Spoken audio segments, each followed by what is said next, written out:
Meeting to order. June 12th, 2017. We have one change to the agenda. Under number 3, item 2, we have to add community bank to the resolutions. Yep. And that would be it. So Number 3 Under other business, number 3, other business, item number okay. 2, so it'll be see, community right there. bank is the other one. look at mine. Okay, and 3A or something? No, just the other. Right there, yeah, we need to add right here, community bank, all sent right. their resolution in. Jen Oh, just it's got it number today. 2. Yes, Number sorry. 2. I think he was saying under 3, because there's Yeah. 3, that's right. Oh. Yeah, got it. He's good. Roman Fingers numeral. all over it. I knew what I was saying. I can't help it if you guys don't understand what I'm talking about. Ain't not no. I've used that term before too, and been quoted in the paper. So, Heard it. all right, we can. Right. You want to start with our interviews? Well, are you gonna do them? I guess we'd have that It's conversation not first. single thing.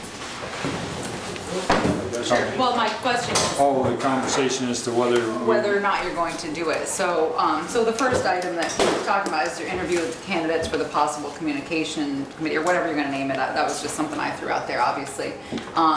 At this point, you know, you have 4 possible candidates, all of whom are here tonight. And obviously at the time, it seemed like a big deal. We had a lot of people coming. We posted on Front Porch Forum. Sally Burrell did a great job and reposted it. Thank you very much. Pam put it out again. And so I guess before So you all those interview, people at the meeting, nobody, right? These 4 lovely people. So I guess it's really, hindsight being 2020. Maybe it's should have had a public hearing or something. So aside from that, we haven't had any problems or complaints about communication, and so I'm just not sure what you want to do. And if you, just because you interview 4 doesn't mean all 4 are going to appoint all 4. And I'm just not sure you're at the point where you We don't wanna even move have forward a with the committee. communication committee yet. Right, Right. exactly. So I'm just not sure We don't how have you a want to committee or a proceed. name for it, so. do we have a need for it? That's the question. Yeah. I'm not sure, that's your decision. I just thought you might want to have, I don't know, you want to chat with people first or what you want to do? I guess I thought that a lot of people were under the impression they wanted to get on the committee to talk about the kiosk, not really about communication. Right. So, I'm a little unclear. I don't know that we need a communication committee, but hey, I'm open to it if people think there's a need for it. I mean, I think that you've certainly done a good job, and I just had an interview today with Gay and Murphy, who've certainly done a nice job with the Addison Independent and trying to put more stuff out on Front Porch Forum, and obviously we have a website, and the other, thing is, as I will spare you all my town clerk speech, but people do have a responsibility to get information as a citizen, and certainly we're not, hiding it, nor do we do anything under the cloak of darkness. But, so it really depends on what need you're looking to fill. I'd like to see the people who are interested in this. Okay. Firm it up and present us with something more formal before we do anything about it.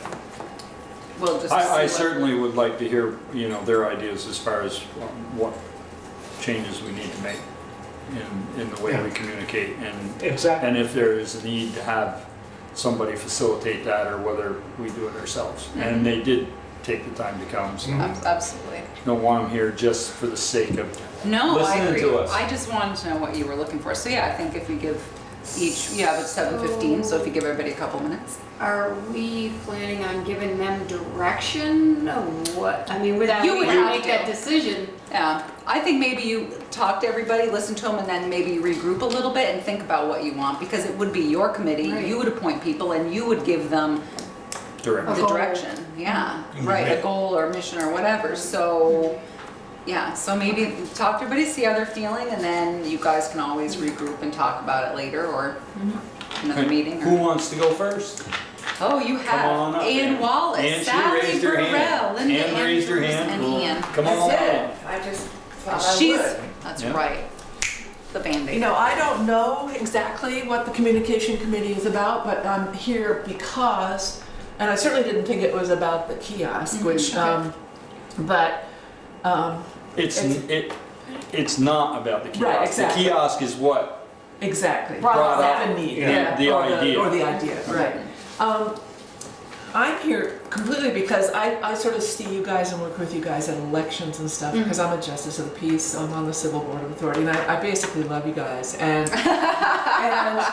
I was really taken aback at the kiosk meeting, because I felt like, and, you know, I'm not speaking for everybody, but I felt like you were kind of pissed that we were there. I mean, to be really, really honest about it. And I was like, whoa, what's this about? And I think that there, you know, that was such an odd, probably unusual and very specific project, and I think everyone ended up feeling kind of rotten about it in some way or other. Maybe not, but and so I just thought, you know, if there are things that come up and I wasn't aware, and am I a citizen who looks on the website and reads the select board minutes? I'm not. But I do try to keep my ear to the ground a little bit. And so I think I failed in my duty to find out earlier about what was going on with that. And so I just thought, I'm sort of, if there's a need for any kind of liaison, if there's a need for something that comes up and you want to have a few people in to say, okay, how can we get this word out in the best way, and how can we make sure that it's, you know, that people know, and you guys are, you know, basically doing whatever you can do to do that. But there may be more of us who can talk about it or whatever.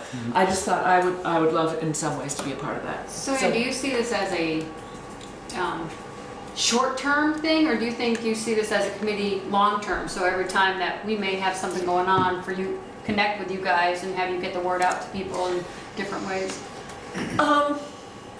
I guess I haven't really thought of that. I mean, I don't think of it as a one-issue committee. I feel like, and maybe that's what you guys have to decide is, okay, are we going to have a little like liaison committee for communication to the community that is going to be useful to us and have 3-year terms or something? I mean, I have no idea. Yeah. I certainly don't think of it as a one issue. I think of it as a, geez, it would be nice to have some more people besides us who are doing, you know, not only spending the time figuring out what needs to happen for the village, but and for the town, but also how to get the word out there.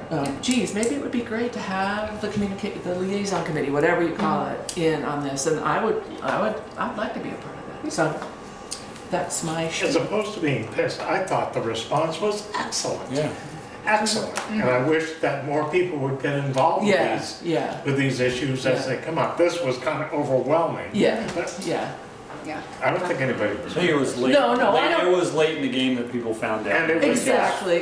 I mean, I don't feel like I don't want to point It was any fingers. It was overwhelming. just, and I also felt a little taken aback at the end that it didn't seem like, I didn't understand what the procedure was for our input to go anywhere.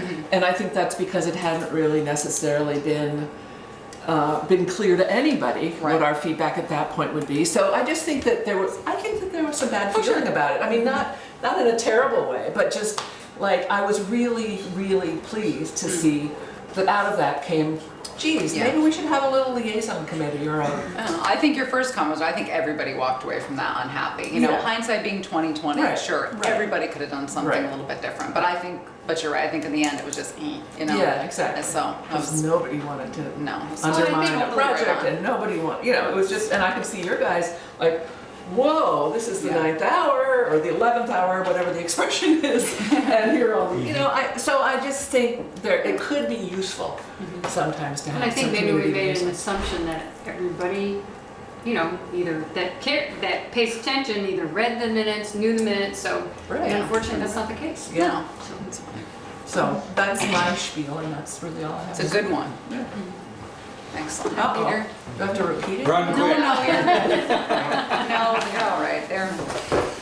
So, Thank you. sure. Thank you. You coming, Sally? Thank you. So basically the same thing, your idea and what you think that where this could go or what it could do for us. All right, I mean, I came not I'm thinking you knew what it was and I was gonna find out what it was. Surprise! That's okay. That's what it's about, collaborating, right? That's right. So, I just know that I'm really fascinated for a while now about bringing different voices together and giving all voices equal attention and listening and all that. And I've started facilitating the group that does a little of that, and it's I'm really loving the idea of really listening to each person and getting the nuggets out of what they're trying to say, what their values are, that kind of thing. So that is what I would like to bring to a group, if a group happens, just that way. And I don't know if that means just in the committee itself, or it means reaching out to the community and trying to find all the possible views that are out there and trying to talk to people. I love that, just sitting with someone and talking and hearing what they're about and asking questions so that I really hear what is going on with them. And then that, to me, that would bridge so much of the community and bring so many different ideas and make us stronger that way when we are working on a solution or something, if we get everyone's ideas and everyone feels heard. So I'm not sure how that would work. I just know I have a passion about it. And I think you're right, that's a secret, isn't it? Everybody Yeah. needs to feel heard. yeah, and then everyone's like, oh, great, now it's heard. I just needed to say what I needed to say, and then, so that's my main, I feel like my contribution would be is to care about that and help that happen, help just give people a chance, and even in a circle where, sometimes there's a dominant voice, I like the idea of finding ways so that everyone really listens to each other and gives each other equal time around the circle and stuff like that. So that's just where I come from. So that's of interest. And yeah, I guess that's it. Would you be on board with the committee with term limits? Oh yeah, right, that's, right, so that's interesting. I didn't think of it as like a long-term thing. But I think it is important to maybe help get some particular kinds of communication going and getting people used to some ways of forums or some kind of way we can communicate and learn, build trust in the community that, oh, we can get together and we can do this, that kind of thing. I don't know how long that would be or what that would be, but I'm open to, Because it's definitely, I think if it's something to do, it's definitely not a one item. I wasn't thinking of it as the kiosk at all. I was thinking of it, of the bigger picture of anytime we've got something that we think might be an issue, pushing it out and making sure it gets where it needs to go. that sounds great. An all-volunteer committee that is the go-to person, the go-to group, Oh, good. if there are issues, Yeah. as opposed to talking to this one, talking to that one. There is a target. Yeah. And hopefully that group figures out how to, connect the spokes out into the community and get input, and so that there's a reasonable, like, oh, here's, kind of a sense of what, or be able to bring a group together and have a public forum or something like that. Or I'm not really sure what is best. Well, that may be your first topic. Yeah, right. It was things like how are voices heard? How do people share the voices? How do they receive information? All those different things. Yeah. Would you see this expanding beyond the select board's agenda to get out like Common Ground's big hogback community housing right here?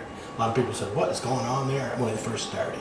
So planning commission issues. Oh, yeah, Info and two? Right, what or do you just- think about it? Yeah. Would that be part of the, maybe we should have asked that to Ann too, part of the job of this, I'm gonna call it communications committee, not yet, but whatever it's going to be. Yeah. Kind of like a press secretary, but not a press secretary, or, Yeah, well, that would be your decision to, are they what you guys gonna, are gonna do. I don't know if they would necessarily be doing that, or they would be suggesting that to the select board, or some things they would do, and some would be like, oh yeah, how about this, try this, or I don't know what, how that, is that what the question? well, it's just,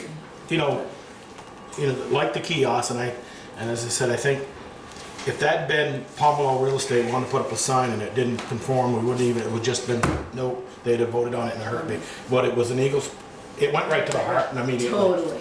It went right to the heart. It was an Eagle project, want to see him succeed. He made a nice, presentation and stuff. Yeah. Was it right or wrong? Peter. Yes, it was wrong. Okay. But it wouldn't even have gotten that far. And the public, and it wouldn't have gotten the public opinion and the front porch and all that if it probably just assigned it at Pomelo's or, down at some place Right. and said, no, it doesn't pass. It doesn't meet the smell Does test. or it doesn't? Yeah. Yeah, so. Okay. Yeah. Thank you. Okay, you're welcome. Thank you. Come on. Hi Linda, how are you? Good, good. Well, thank you for having me and thank you for all your good work as a select board. I've returned to Vermont after many years away, and I want to be able to give back to the community in any way I can. So that's kind of my wish, to be able to give back. And so when this came up, and then you brought up the idea of having a communication committee, I thought, well, this is a way to start to giving back. And I was thinking that the committee would then be a way of getting together and coming up with ideas of getting your agenda out and getting your minutes out and making sure the community is informed and kind of prevent any problems in the future, which I felt as bad as everybody else. So I'm willing to be on the communication committee if you want to have that, and I'm ready to work if you guys need anybody to help you out. Okay. Thanks. Thank you. Thank you. Ian? Ian, yeah, I can see him hiding back there. I was looking. The baby was crying. Ray was just messaging me. Okay, so I guess my involvement, obviously, I was sort of instrumental in getting more of the public aware of the project, just because of the meeting I happened to be at. So I guess I was coming at it from a more sort of nuts and bolts kind of position, where I was very focused on the design of that and what maybe it should be or what it shouldn't be. And I see the committee as something that would be able to balance, hopefully, decisions like that, to be able to communicate to the public what's going on. I mean, I'm attending more of these meetings, and I'm happy to sort of work with a committee that would then, get it out to the sort of wider public if it was something. I mean, I guess it would be depending on how involved the public needed to be. A lot of decisions that Selectboard works on doesn't necessarily need a lot of public involvement. Something like that, like the kiosk in front of this building did, and other projects do as well. I also see it sort of dovetailing in with what Bristol Core does. One of our strategic plans for the next 5 years was sort of comprehensive signage around Bristol. Again, sort of more communications, looking at it that way, which was replacing the 3 signs sort of at when entering the town. The kiosk was part of that. We sort of wrote that in, knowing that the kiosk was going to be taken down outside of Howden Hall and put somewhere else. So we sort of put that in there. We also looked at sort of wayfaring signage as well in the town. So I thought about that. The kiosk can sort of dovetail in. Also just how the town itself, I guess, it's not the best way to describe it, but it sort of can brand itself. Like I do think branding is an important thing. Not that it has to be some sort of artificial and sort of fake kind of marketing thing, but I think it's worth looking at that in terms of how the town puts information out in many different ways.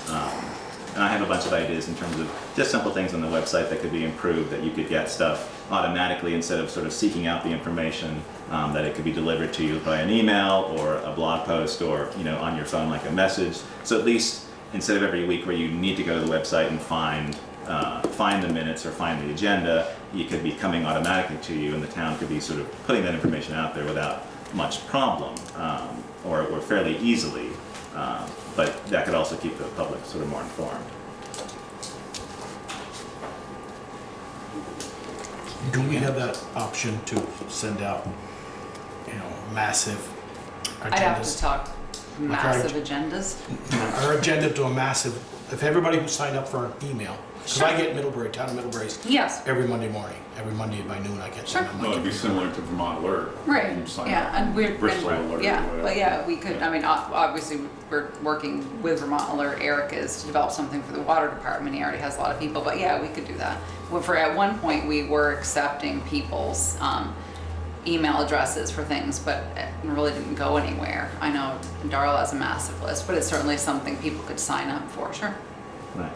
But it's also, I mean, given the core is very small, I struggle with the same thing. Like we have a mailing list, and it's a difficult thing to manage. So it would be, I think it's a worthy project to sort of explore with a committee of people who could look at all the different options and see what might be out there, and do something that's easy for the town to do. The same thing, the same idea was why you're doing the kiosk, is that you want to make it easier, and so it's actually used. You know, there's oftentimes you can set stuff up, but if it gets too complicated, people aren't going to use it. It's just going to sort of, you know, fall to the wayside.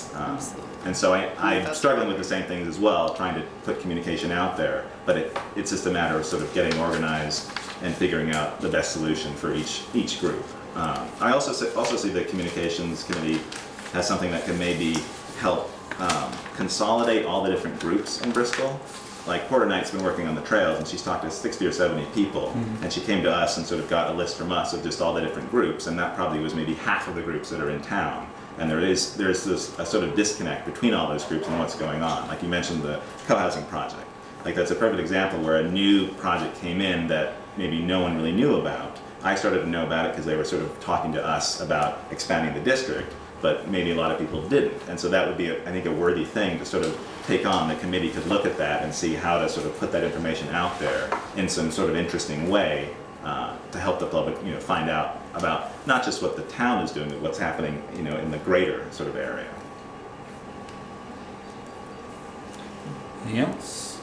As long as I got you here, I gotta find something out. I was gonna ask Teresa under select board concerns, and I think that you probably are gonna be able to answer the question without me blindsiding her, so she'll appreciate it. I will. Your Pocock Rock signs Yes. went up on the 3 entry signs to town. Yep. Those are our signs. Yep. Who gave you permission to put those there? I guess no one. Okay. I've just been following what has happened in the past Pococks when I was just a volunteer. And so over the years, they've just been one of the things that has either been handed to me and I just continued doing it. I actually talked to Eric about it. I saw him at the Creamy stand and he asked about that. Yeah. But I'm happy if there was a proper way to do that, I would be happy to fill it out. I guess I didn't think about that. Well, I just, you know, any sign that goes up, Right. and I understand they're temporary signs, Right. and our new ordinance allows for them 6 months, but they're attached to, to our sign. Right, they've always hung there. It's just that's always been part of the process. So yeah, but I'm happy if there's an official way to do that, or if I'm doing it incorrectly, I'm happy to. I don't know that there is an official way. Okay. That's what I was asking, and I just didn't know how you got from point A to point B, and I kind of figured Teresa wasn't going to be able to answer the question. She was going to have to research it. So with you here, Right. And Yeah, it was just always done that way. Yeah. I think. That's not a state thing either?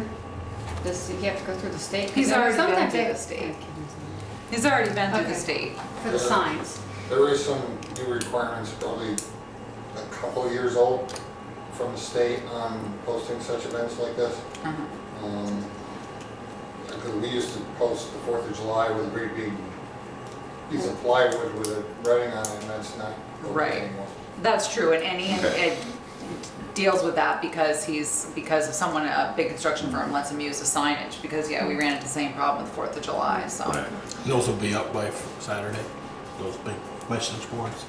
Well, they're not. I don't have to use those. We got them last year just because someone who was on the committee worked for a company that had them. Oh. I talked to the state and they said you don't need them. You just need to post signage. So I just used the signage that again we've used in the last few years. Because he got his permit from Randy Snelling through the state. Yeah. so Oh, you don't need to say, He's Route good. 116 is closed, you don't need to.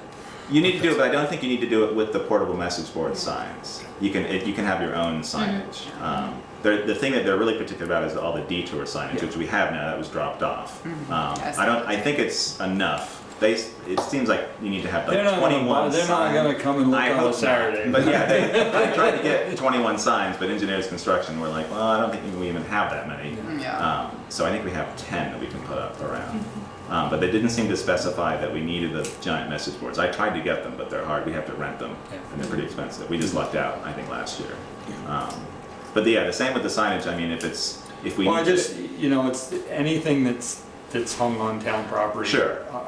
I just feel that we should know about it so that if we get Okay. asked, we can, you know, it's just, there again, it's a communication thing. If we get asked, we can say, oh yeah, you've got Right. permission for it. Can it be part of the form that I filled out for the event banner? Or is that something that's, I'll have to talk to Eric Okay. because it's something we've done before. I'm making a note here to speak to him about it because it's an It's off-premise sign different, and yeah, it's different, So and we'll I make- just, you know, I we'll want deal with it.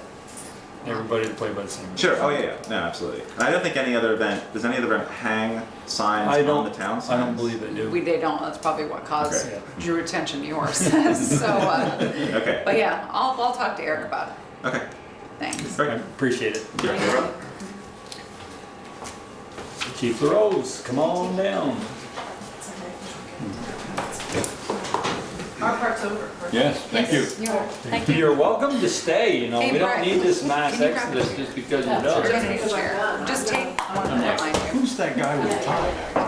Yeah, that's what I said, you got a little Speaking down the overdressed. street, I said, wait, you're a little overdressed. I think he's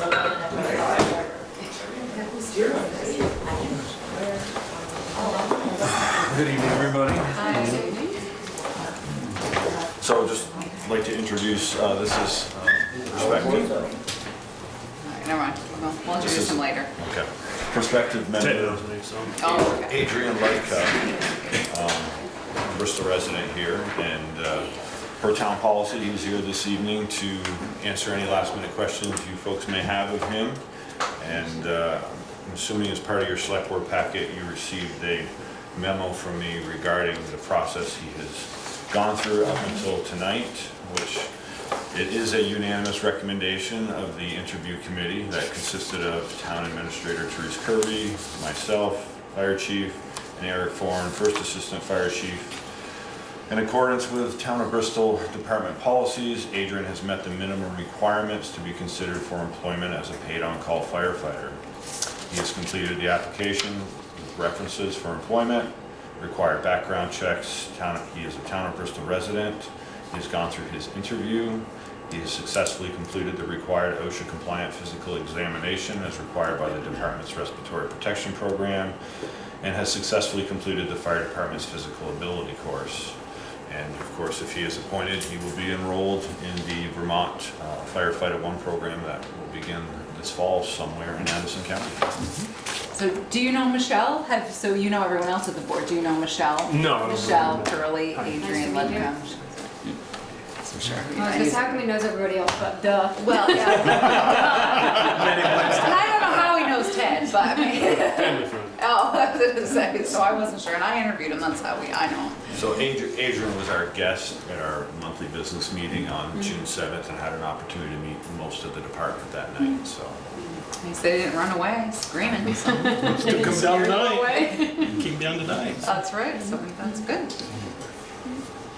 Any question? Questions? If not, I'd entertain a motion. Ted, do you have any questions? He says you know him? Adrian says Adrian says you know him? I've seen him before. Yeah. Yeah, we think that's a big strike. I'm trying to get this But he motion knows made you before you too. came back, before you came back in. I make a motion that we approve Adrian, I won't even try his last name, Ludka, for Ain't that hard. paid on-call firefighter for the town of Bristol's fire department. Second. Any further discussion? Hearing none, all those in favor signify by saying aye. Aye. Opposed, nay. Motion carried. Congratulations. Welcome. Thank you. Congratulations. Thank you so much. So if you just, Yeah. stay in here, just Oh, wait for me to tell come him. out. Go get that tie out.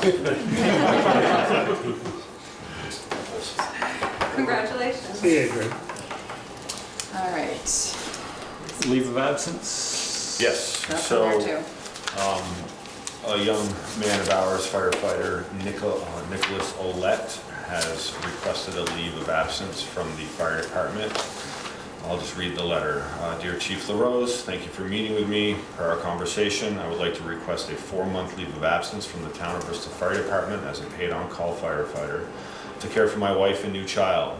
I'm asking for this leave to be retroactive beginning May 1st, 2017 due to the caring for my pregnant wife during that time period, with a plan to return as a paid on-call firefighter September 1st, 2017. Thank you very much for your consideration. Make a motion to accept his 4-month absence, leave of absence. Retroactive May 1st. Retroactive May 1st to September 1st. I'll second. Any further discussion? Hearing none, all those in favor signify by saying aye. Aye. Opposed, nay. Motion carries. It was awful quiet. Yeah, I know, it was awful quiet. Dry hydrant grant approval. So the Town of Bristol Fire Department would like to submit 2 grant applications to the Vermont Rural Fire Protection Task Force to install 1 new dry hydrant and make necessary repairs to a 2nd dry hydrant.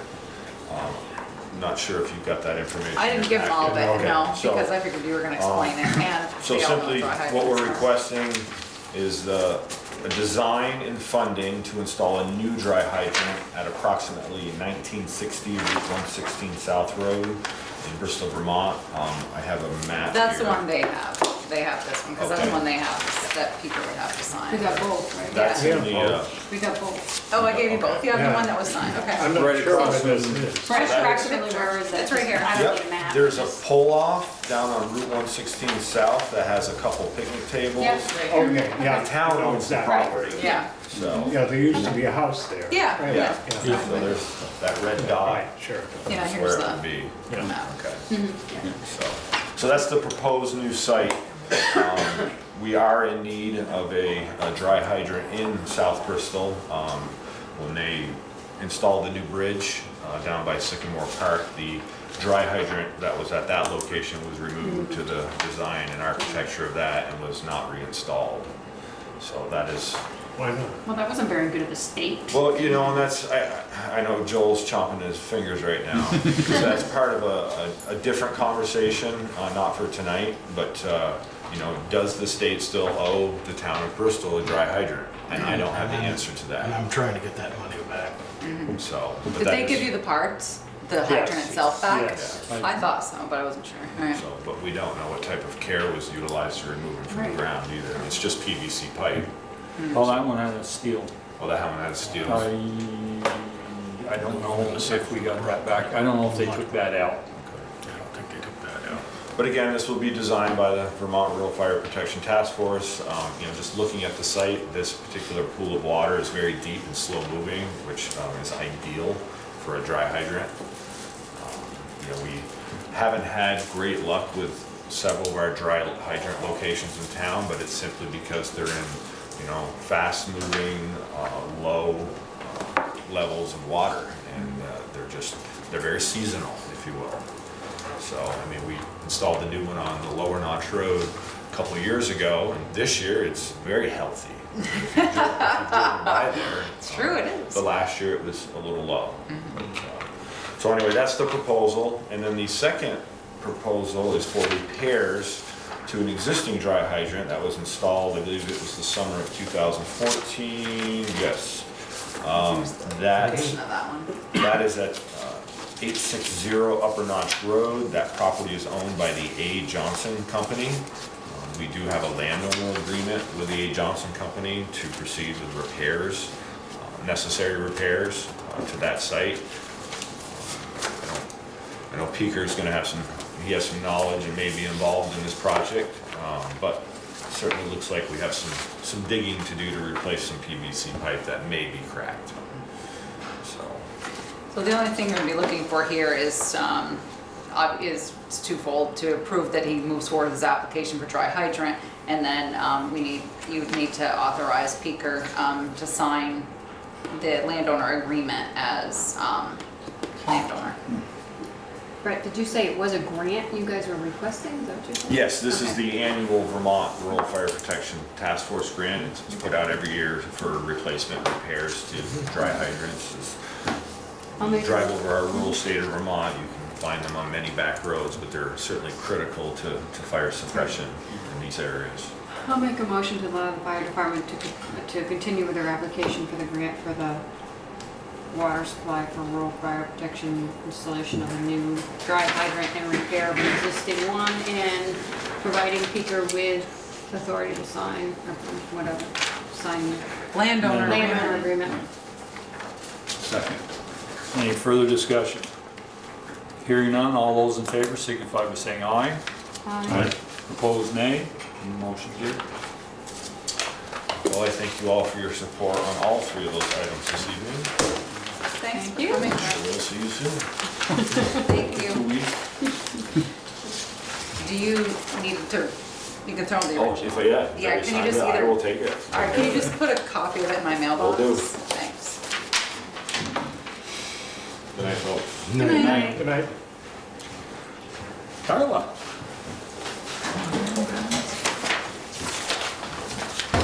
Hello.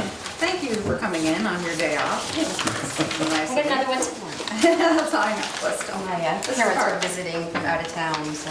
So she was happy to come to I spent the day, 3 80-something-year-olds chauffeuring them around the Burlington area. I got a lunch out of it, it was good. Sitting right next to the Lord and his eyes. Yeah, I know, I'm thinking. Before I get started on my request to you guys, I wanted to publicly thank Brent Crum for bringing in about a dozen kids to Holly Hall earlier this week. They did a tremendous job. They painted part of the front door, they took all the tables outside and scrubbed them, they cleaned woodwork, they mopped the floor, they did a tremendous job. All those little tasks that we don't always, get a chance to go and do, they came in and worked for a good solid 2 hours and under Brent and my direction, and it was hot, and they worked extremely hard, and they did a fantastic job. I saw them out there, they're pretty cute. I've got another group coming next week to do some, hopefully if the weather holds, cross fingers, to put sealant on the playground. So we'll see if that happens. So my request to you this evening is to, you all got my memo, I'm sure, and I tried to explain why we're looking at this, why we see it as a benefit, why we see it might help the community and help the rec department. We are responsible to bring in a certain amount of revenue, and we're looking at different ways to be able to do that. The old way of doing business just isn't quite the same. I'm hearing this from quite a few rec departments in the state. Everyone's looking for different ways to create revenue, and this is using the hall for things such as wedding receptions, bridal showers, that kind of thing, where we may or be able to rent it, use it for the rec department, and to be able to rent it for those purposes, and to allow the use of alcohol while being permitted and have strict guidelines. In my packet, I gave to you a fee schedule. I gave you a breakdown of the actual application for the use of Holly Hall. That was most of that language, almost all of it came from Vermont League of Cities and Towns. There's a lot of information in there from the fire marshals as well. I worked with Jesse and his superior, William. Teresa and I have talked about it a number of times, looked it over. I talked briefly with Kevin about it. Well, one of the things I think you should talk to him about a little bit is the fact that you have some community support from this. From We the do. folks from the Yep. Bobcat. Yep, and they couldn't make it tonight, but the folks from Erin from the Bobcat is very excited about working with us on events, how we can partner on things. Also Jess from Tandem, she talked to me about a year ago about the possibility around the holiday time doing an event at Holly Hall. Also, Almost Home has contacted me about doing a couple of events, catering, and they've contacted me before about weddings. So we've been trying to work through some of that. They wanted to do a wine tasting here. We talked about partnering that with an art opening, that could be a really fun event. We've been, throughout the years, Val can confirm, we've been talked to about, bridal showers and wedding receptions, and we've said no because that's been the policy. We do know in talking to our area, other area venues like Town Hall Theater, Virgin's Opera House, Burnham Hall, Brandon Town Hall, they see a sizable amount of income that comes from these events. They have very similar policies. Actually, Brandon used our policy to help create theirs. So they laughed when I called them to say, "Look, show me your paperwork again." So I've had several conversations with folks from all of those areas. They highly recommended that we look at this. It's a very real revenue stream for them. I like the idea of, too, I know Kevin Hansen had said something, but I think, we talk about, the board talks about economic development and people, and it would be nice to kind of, if you're gonna do dinner and a movie, or if you were having a show here. I remember when Town Hall Theater used the hall. They used the hall, yeah. And that was a great boom for local businesses, because people would come here to see some entertainment instead of leaving town. So if they're coming here for entertainment, they're using our restaurants and things. Yep, and when we've surveyed in the past, we often get remarks that, and I've shared those with you guys in the past, that people love our kid programming, but they want to see something more for adults. And we've tried to do different things over the years, but we even had a Halloween party that was basically Valerie, I, and 4 other people that came to, because they were all down the street at the bar kind of thing. And we aren't looking to hold these things on a, like every weekend. That's not something we're looking at doing. And we do have, I don't know if you read through I gave you a lot of information, so if you didn't have a chance to get to all of it, the board has the right to say no to any event. So anytime I would get a proposal, it would come to you for a yay or a nay. And it also has a clause in there that Kevin and I would discuss the fact if they needed an officer on duty. If you're having a bridal shower and you're having a champagne toast, you probably don't need Kevin hanging out with you.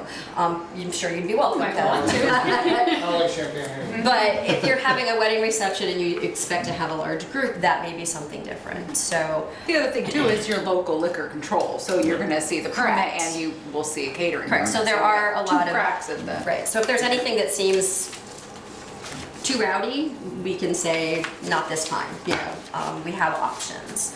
So like I said, there's a lot of information in here from Vermont League of Cities and Towns. That's where I'm sure you'll recognize some of the language that you've seen before. The other question that I asked all of the surrounding entities is, have you had issues with these? Have you had to call the police? Have you had to, has there been a crazy baby shower? I don't know. And none of them have reported anything to that effect to me. So if they had them, they didn't tell me about them. So I don't foresee an issue. Clearly, I don't have a crystal ball. So, we talk about everything in our policy, from trash and recycling, what they need to sweep and mop, through all of the liability that they would be, required to show us, which we do now. Cancellation policies. I mean, there's a lot of information in here that we give folks. So, Security deposit? Yep. Yes, and a higher one for any event that would have alcohol contained in it. So here's my question to you, and I don't know if you know the answer. If you hire a caterer, do they come with a licensed bartender? That's what, I didn't see that anywhere. That what I was gonna one of ask. my They have to have a catering license. If you're a licensed caterer, then you do have it. That's part of it. So Yeah. the catering license is a liquor license as And well. you'd get the event permit. So when the event permit came here, Yeah. to go with DLC, they have to have. Okay, so then my question is what happens if they cater it themselves? They would But they want still. alcohol, so Well, do that's they have something- to have. Within the language that VLCT gave me, it allows for, you could purchase your own liquor liability. Then that immediately gets kicked to you guys, and you can say, nope, you have to have a. I think you Or automatically put it in there that they have to have a licensed bartender. We If could they cater easily it, do that. don't you think? Don't you want? Because if they have a licensed bartender, that bartender automatically has insurance, if I understand correctly. Yeah. And then you don't have to worry And about they're running around. responsible And they're for responsible. over-serving or. Right. So put in license. I mean, you got that, Carl? mentioned, you mentioned in your last paragraph here, sizable Christmas parties. And I know of a sizable Christmas party, but that family could bring in alcohol and not have a licensed bartender on.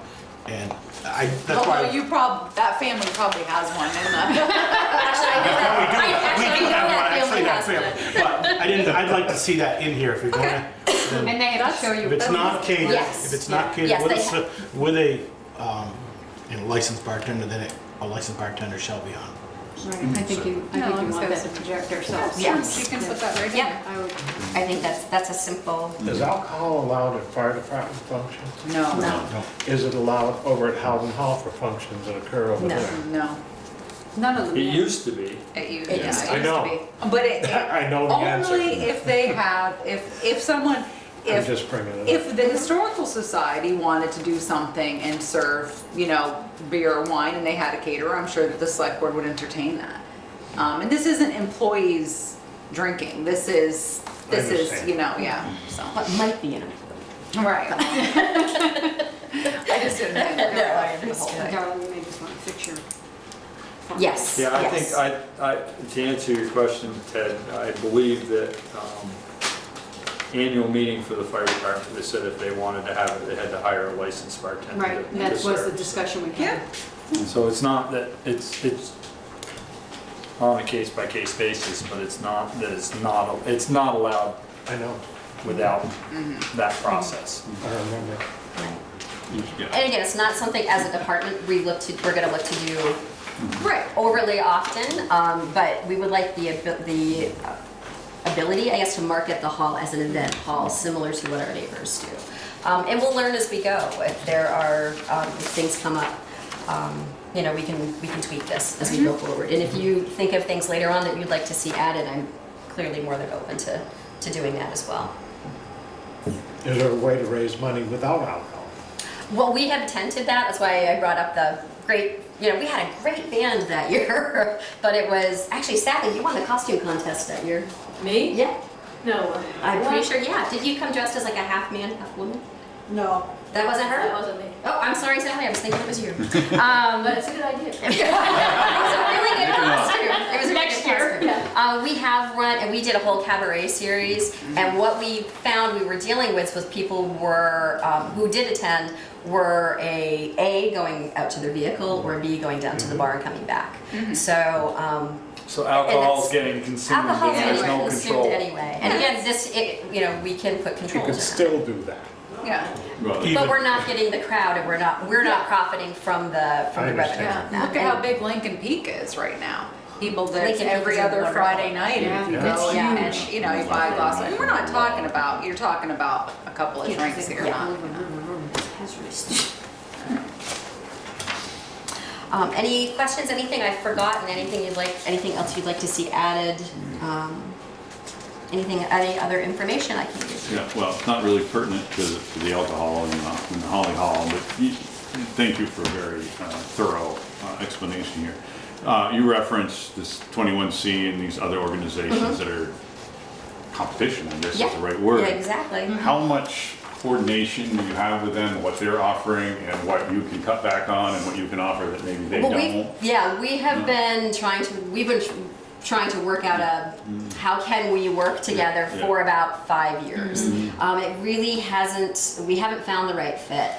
Sometimes we'll think we're on the road to something and then they'll say, we looked at our grant and we can't do that. Or we do regularly, we are able to include our pottery classes, so there is a bit of revenue coming that way. What it seems to be is I just cannot compete with free or nearly free classes at the location.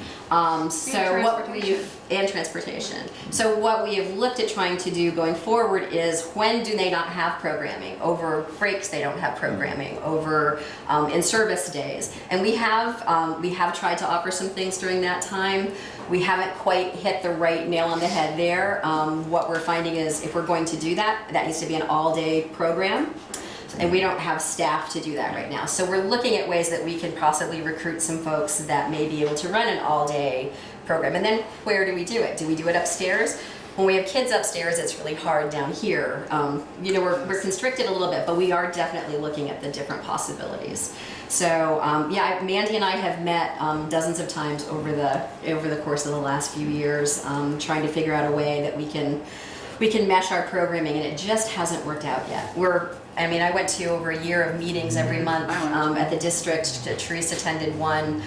We just have not been able to find the right way to do it. The other thing too is, the summer program, Darla and Val, we'd all been hearing that people wanted this all-day camp, and so they came up with Camp Summerama and have like a person here, a person there.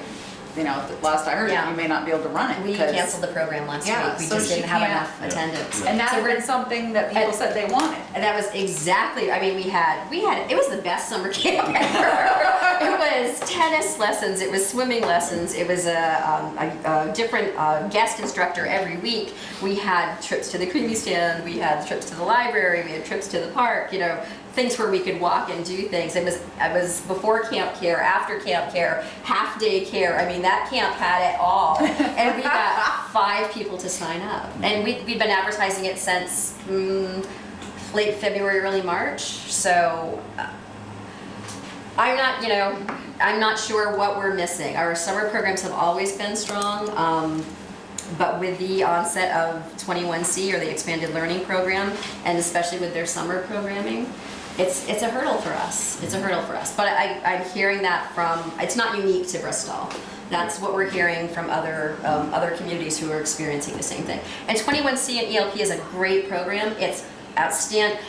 Well, our own Sean does some programming for them. It's a great program. They bring wonderful programming to kids. It is a federally funded program. It could be here for a long time. It could disappear Next year. So we don't know. They do bring wonderful programming. So I don't want anyone to think that I don't appreciate what they're doing. It was just one of those things where that was our core audience. That was how children's programming was what we did, and now there are, besides 21C, like I said, there are other entities who have come into the area that are offering that same thing. So, going forward, I'll look more to you guys for ideas on how the rec department can remain relevant to our community. Are there other ways that we can serve? Because we're more than happy to do that.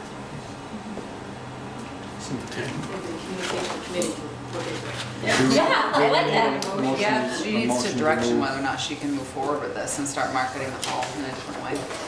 We are getting ready to put our fall and winter program, which we're changing a little bit. It will run September through February, through March, is what we said. So we're looking at expanding that winter program. Have we had working on that now.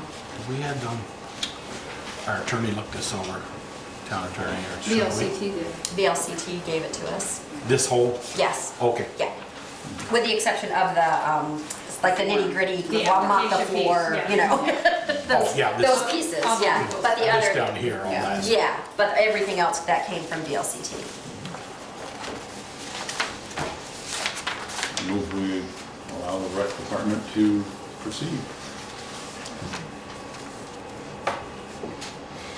Somebody's gotta have it. You just want a second? Or Yeah. I thought you were looking to have him expand on what No, he was no, moving I'm on. I'll looking second. Tough to fill it in. We can, if there's any further discussion, is where if you want something more to it, you can add it. So, any further discussion? Just, we're gonna have, we'll give this 6 months, and we'll relook at it again. Any problems, any great success? Well, you could look at it after every event. look Yeah, at we it. can tell you. What do you Yeah. call those things, Joel? After action After action reports. report. By God, There you go. people teach me things. There you go. Darla can let you know, hey, the event went off without a hitch, or it was this, we gotta tweak that, or Right, and you'll know about every event because they'll be coming to you anyway. if they want alcohol. If they want want a dry alcohol, yeah. wedding reception, then you're out And of the this- picture. That thing we passed a few months ago about standing on the corner or standing a group This is outside. inside the building. This is inside the building, so it Yeah, doesn't, not public assemblage. No public. I wanna make sure, we're not, the whole front yard is not flicked with cigarette butts and things of that Or nature. less smoking. Not on Not side, outside. I know, yeah. but, they'll step on the That'll be, sidewalk. they will forfeit their deposit if there's cigarette butts Just outside wanna our make hall. sure, okay. Great. Further discussion? I would rather see efforts put into something that doesn't involve alcohol in Holly Hall. If you come up with a list, you email it to Darla, things she could, her and Val could look at, it'd be No, good. I don't. I think they've tried that. I mean, I know you. I mean, she's tried hard, she's come to us before and asked about Yeah. alcohol, and we've kind of shied away from it. It sounds like she's done her due diligence to get everything in order to make sure it's gonna work. And, I mean, if it doesn't work, we can pull the plug. Yeah. I'd like, like I said, I'd like a kind of after action review in 6 months, maybe, you know. You want it in 6 Well, months? it won't do any good if nobody rents. Yeah, exactly. I think after each one, I she think should after just each one, submit yeah. something to the town Yeah. administrator, they can go in your That's- packet saying, yeah, that's hey, fine. we did this and it went great, and you know, we had that big family changes. Christmas and both those guys can't come back, you know? You know? No, I'm happy to do that. Yeah, I think that's a good idea, Joel, Okay. to let you know how it went from their perspective too. If anything bad happens, we're gonna read it in The the police log, log. you know, Yeah. in a month or two, so. Oh, that's funny. All right, any further discussion? Did you get a second? Yes. Yes. Michelle. Hearing none, all those in favor signify by saying aye. Aye. Opposed, nay. Nay. Motion carried. Thank you. Yeah, I wouldn't allow you to have discussion. There you go. Actually, I Thanks, have, Darla. but Thank you very much. I didn't tonight. Thanks, Darla. Thanks. Appreciate I'm it. only running a little bit late, not bad. It's a busy night. We're not late, we're right. Oh, 7:45. 15 minutes. Almost late. Well, Thanks, I'll Darla. catch up eventually. I'll catch up by the time we adjourn. We'll adjourn on I need my time. purse. What's it say? Bye, Val. Thanks for coming. Teresa always leaves it. Looking for that one. Chief? He's visiting. Yeah. He's listening.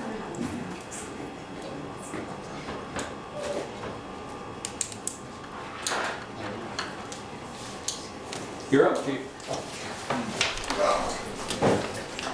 I gotta say, when I read through the packet, it's Bruce swore in the office? What's that about? It's like, what? I had to reread it. His son's here, so he's probably hoping, oh, Dad. Oh.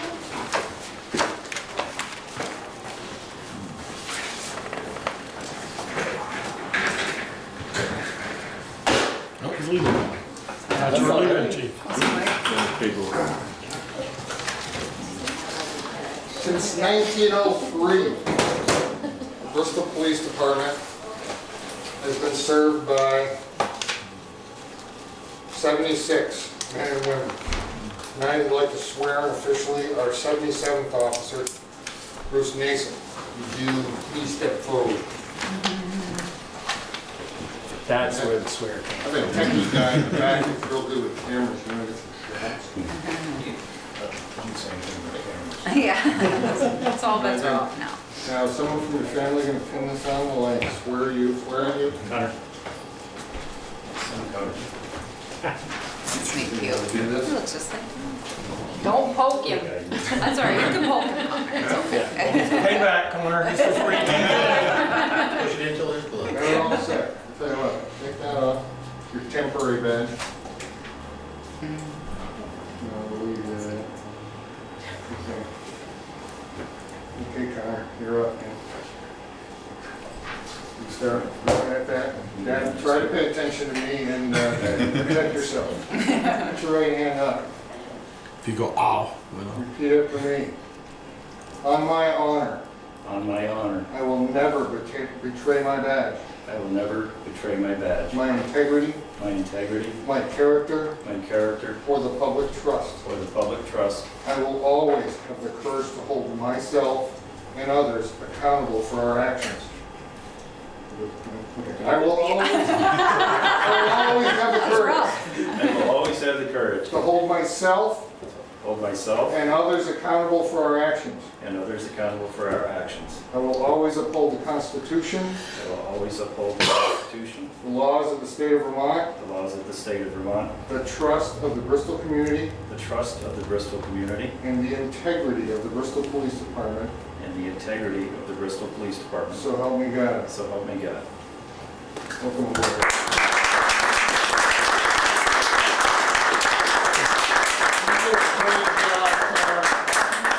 Please sign there. Badge on right down.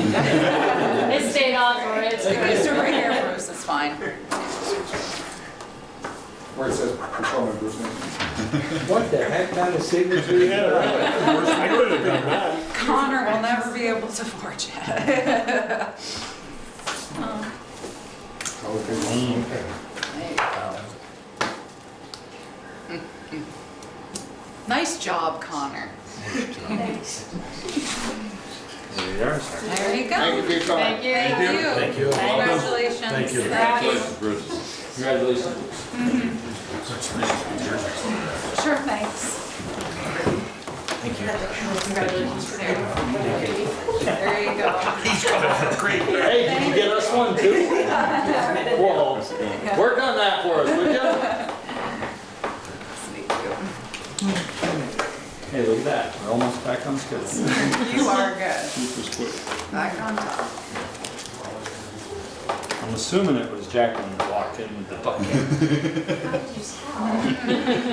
Come on down.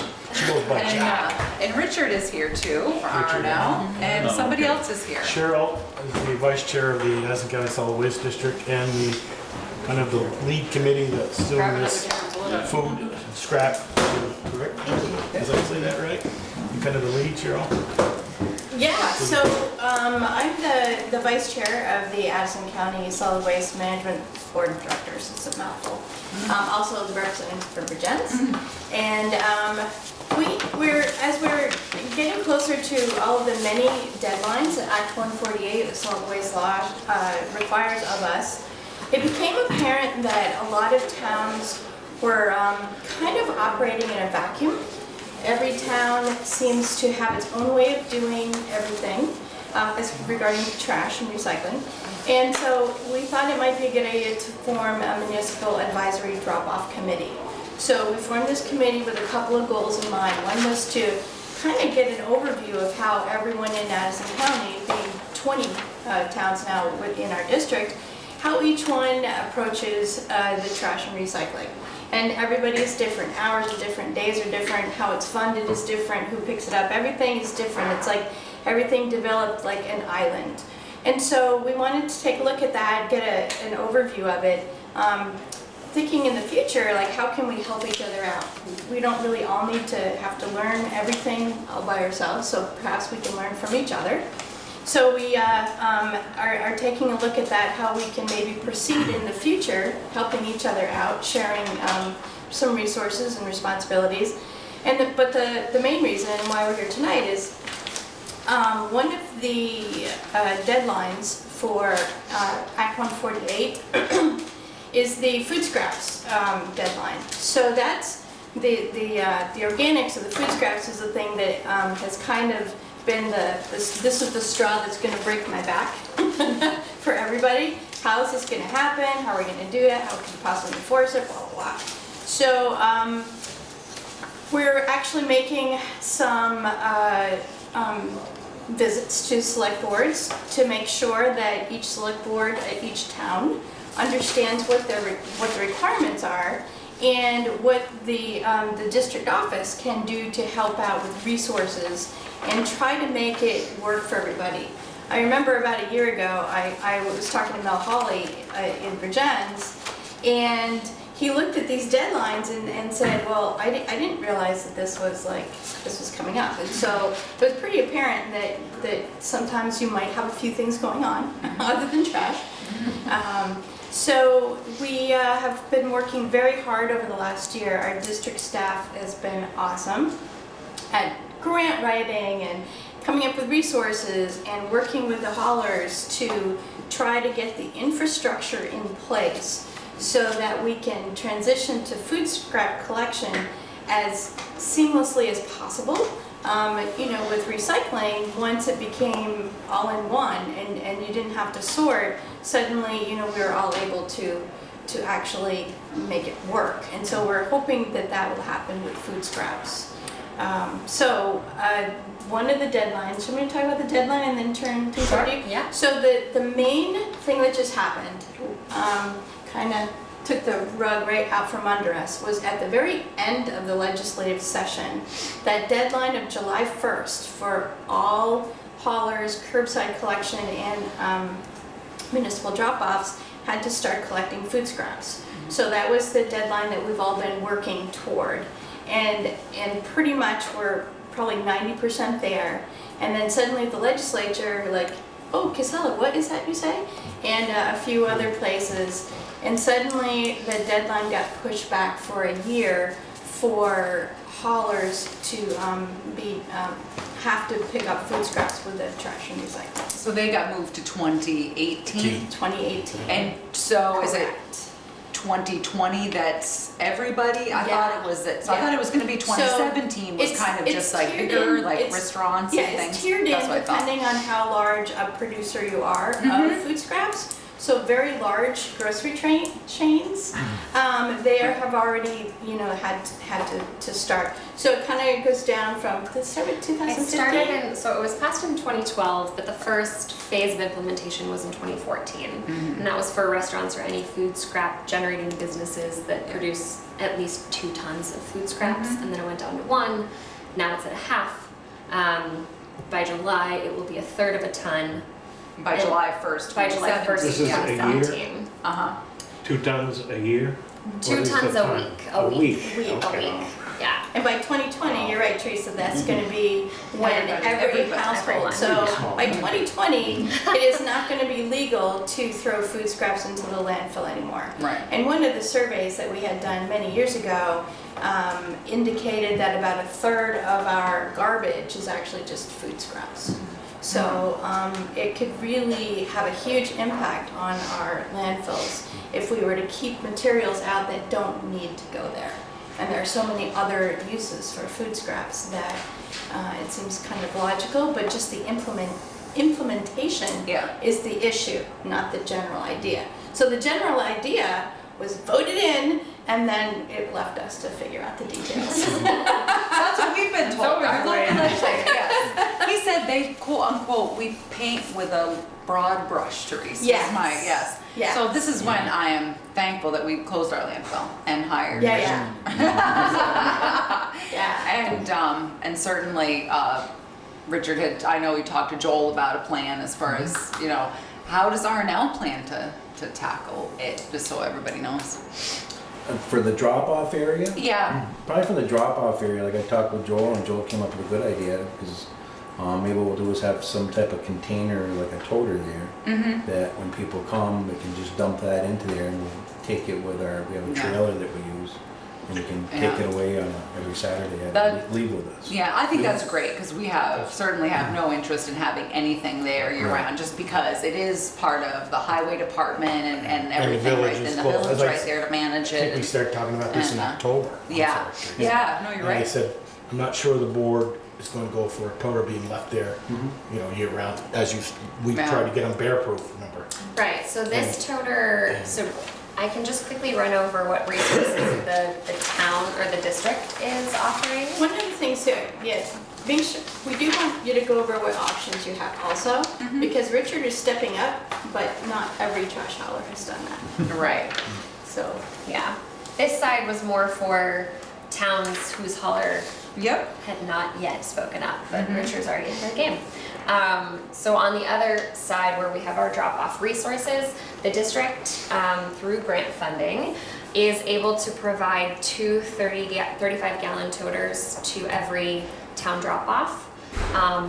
And those could they're sort of on loan, so they're owned by us, they're given to the town or the hauler, depending on who's managing the food scraps. And then in addition, we also have purchased biobag liners, certified liners for the toters themselves, which is something that the Foster brothers over at VNAP have said that they will take. They're currently taking this bag for all of the commercial customers that are already doing food scrap collection. And then the 2 smaller little pieces that I passed out, one is a sort of a postcard informational card that will be given out at the drop-offs for any interested customers or residents who would like to start collecting food scraps. So it sort of goes through how to do it, why to do it, what you can put in, what you can keep out. And then on the back it gives the residents an outline of the resources that we have, one of which I brought here, which is our 5-gallon food scrap bucket. We actually just got them today. And so we are offering, similar to the blue bins, we're offering 1 per household for anyone who is interested in. Right now, it's just sort of the drop-offs, because not many haulers are doing curbside except for Goshen. But anyone who would like to start collecting food scraps and bringing them to the drop-off or bringing them to us for the at the transfer station, they'll receive one of these at no charge. We can put that stuff on our website, because we do have someone who does curbside in town, Yeah. and so I'm not sure what his plan is. What but- happens when it gets to you guys? Where does it go? Does it go to Foster Brothers? It does, yep. So, and it might even sort of go around us and head straight there. That's So do what they have to pay you for it? they wouldn't have to pay us if they weren't bringing it to us. Yeah, there's no flow control. You mean the Foster No, I'm Brothers? saying Foster's. Or are they getting the benefit of all of this and then selling all their compost to everybody else? There is a tip fee of $35 a ton. So, because they're handling this, Right. they're not putting it in their high quality material. It's not organic. It's not in their good mudu. It's more in their bulk soil, because there are a lot of little things like produce stickers that contaminate it and would really hinder their business if they were to incorporate this into their money-making product. So they're sort of taking this for us and handling it on their site for a year before they can, complete, or at least 6 months before they can actually go through it. So there is a charge of $35 a ton, which is cheaper than $123 for trash. So Yeah, you are allowed to charge. That's what I was gonna say, so Richard can charge for handling. Oh, Yeah, absolutely. There's no requirement, He should be able with the to. recycling, it has to be embedded in the trash feed, but the food scraps, there is no ceiling to That's, what you well, want he to should be charge. able to for Yeah. handling it, and it's good too, Richard, that you can. Right. Is there any But that's restriction good, on I'm glad. substituting an empty drywall 5-gallon container for that? I mean, if you, yes, you can You can bring it in if you whatever have your own, container you if you have want. your own Yeah, container, right. you can bring that. Right. Yeah. I think that's just it doesn't have to be a green container. No, it doesn't have to be a green container, It no. could be an I- empty paint can. Are they smell Yeah, proof? I mean, coffee. if you put the lid on there. If you put the, I mean, I just can't imagine Smell seeing proof. something like this in my kitchen, you know? so a lot of people, kitchen. yeah, so I could sit on it and use it for a step stool. They have smaller ones that they used to sell, They right? do. Yeah, they still have it's that. on the back Yeah. here. No, $5. These. Okay, but you used to sell different composters, right, that went under the kitchen But it sink a says little different? it has venting, and my thought of venting is like, that's gonna stink. No, actually what the venting does is it allows the odors to kind of pass through there, and it doesn't trap it, which would kind of When you open it, then you bacteria. get blasted. It allows the moisture to evaporate. Yeah, so it really without, reduces. it does yeah. actually reduce. I have the one smell. on my counter and it really doesn't smell. And I keep my food scraps Keep a sealed one in the my refrigerator. freezer. Yeah, Or you And exactly. then take it out and And dump you it in can the put it in barn. your freezer. If you've got room, you can throw this stuff in your freezer and then take it out later. Right. However you want to deal with it. What Richard and I had talked about a few weeks ago when I asked him to come to the meeting was, he first blush was, maybe I'll get some buckets and I'll swap buckets on Saturday. And I said, well, you may be going home with 2/3 of a full or this or that. And I says, you might be better off to go with the 35 gallon. With the toter. with the toter, have it run on your trailer, and that's what I think we're. And I think I that's what think you're the I talking think it about. makes sense, it's The less only for issue- you, and then people Yeah. can dump their own stuff in it, so you're not handling it umpteen times. Yeah. And Well, the I other still want issue to check is- it, because sometimes people throw stuff away. Sure. Oh, I find See that what. And Yeah. one of the things we've had to work out is Sure. the weight of these 35-gallon toters. It's very, very heavy. yeah. So what a lot of people are doing is making sure that it goes on the truck empty. And then when it comes down, did John get that lift? We're looking at a couple of different. Right. A couple of different Last lift meeting, gates we were looking or. at companies that were looking Yeah. at a lift to go Yeah. Yeah. on the bucket loader or something to pick them off. Yeah, and then just having maybe a hose nearby, because what could happen, and this is all new, but it could be to take that full toter and then have one ready to go, give it back to him. And the pails were designed for individual households, but it's only if people really, want something to bring it in. So Richard, will you have those, or Well, do that's people a- have to go to you guys to get them?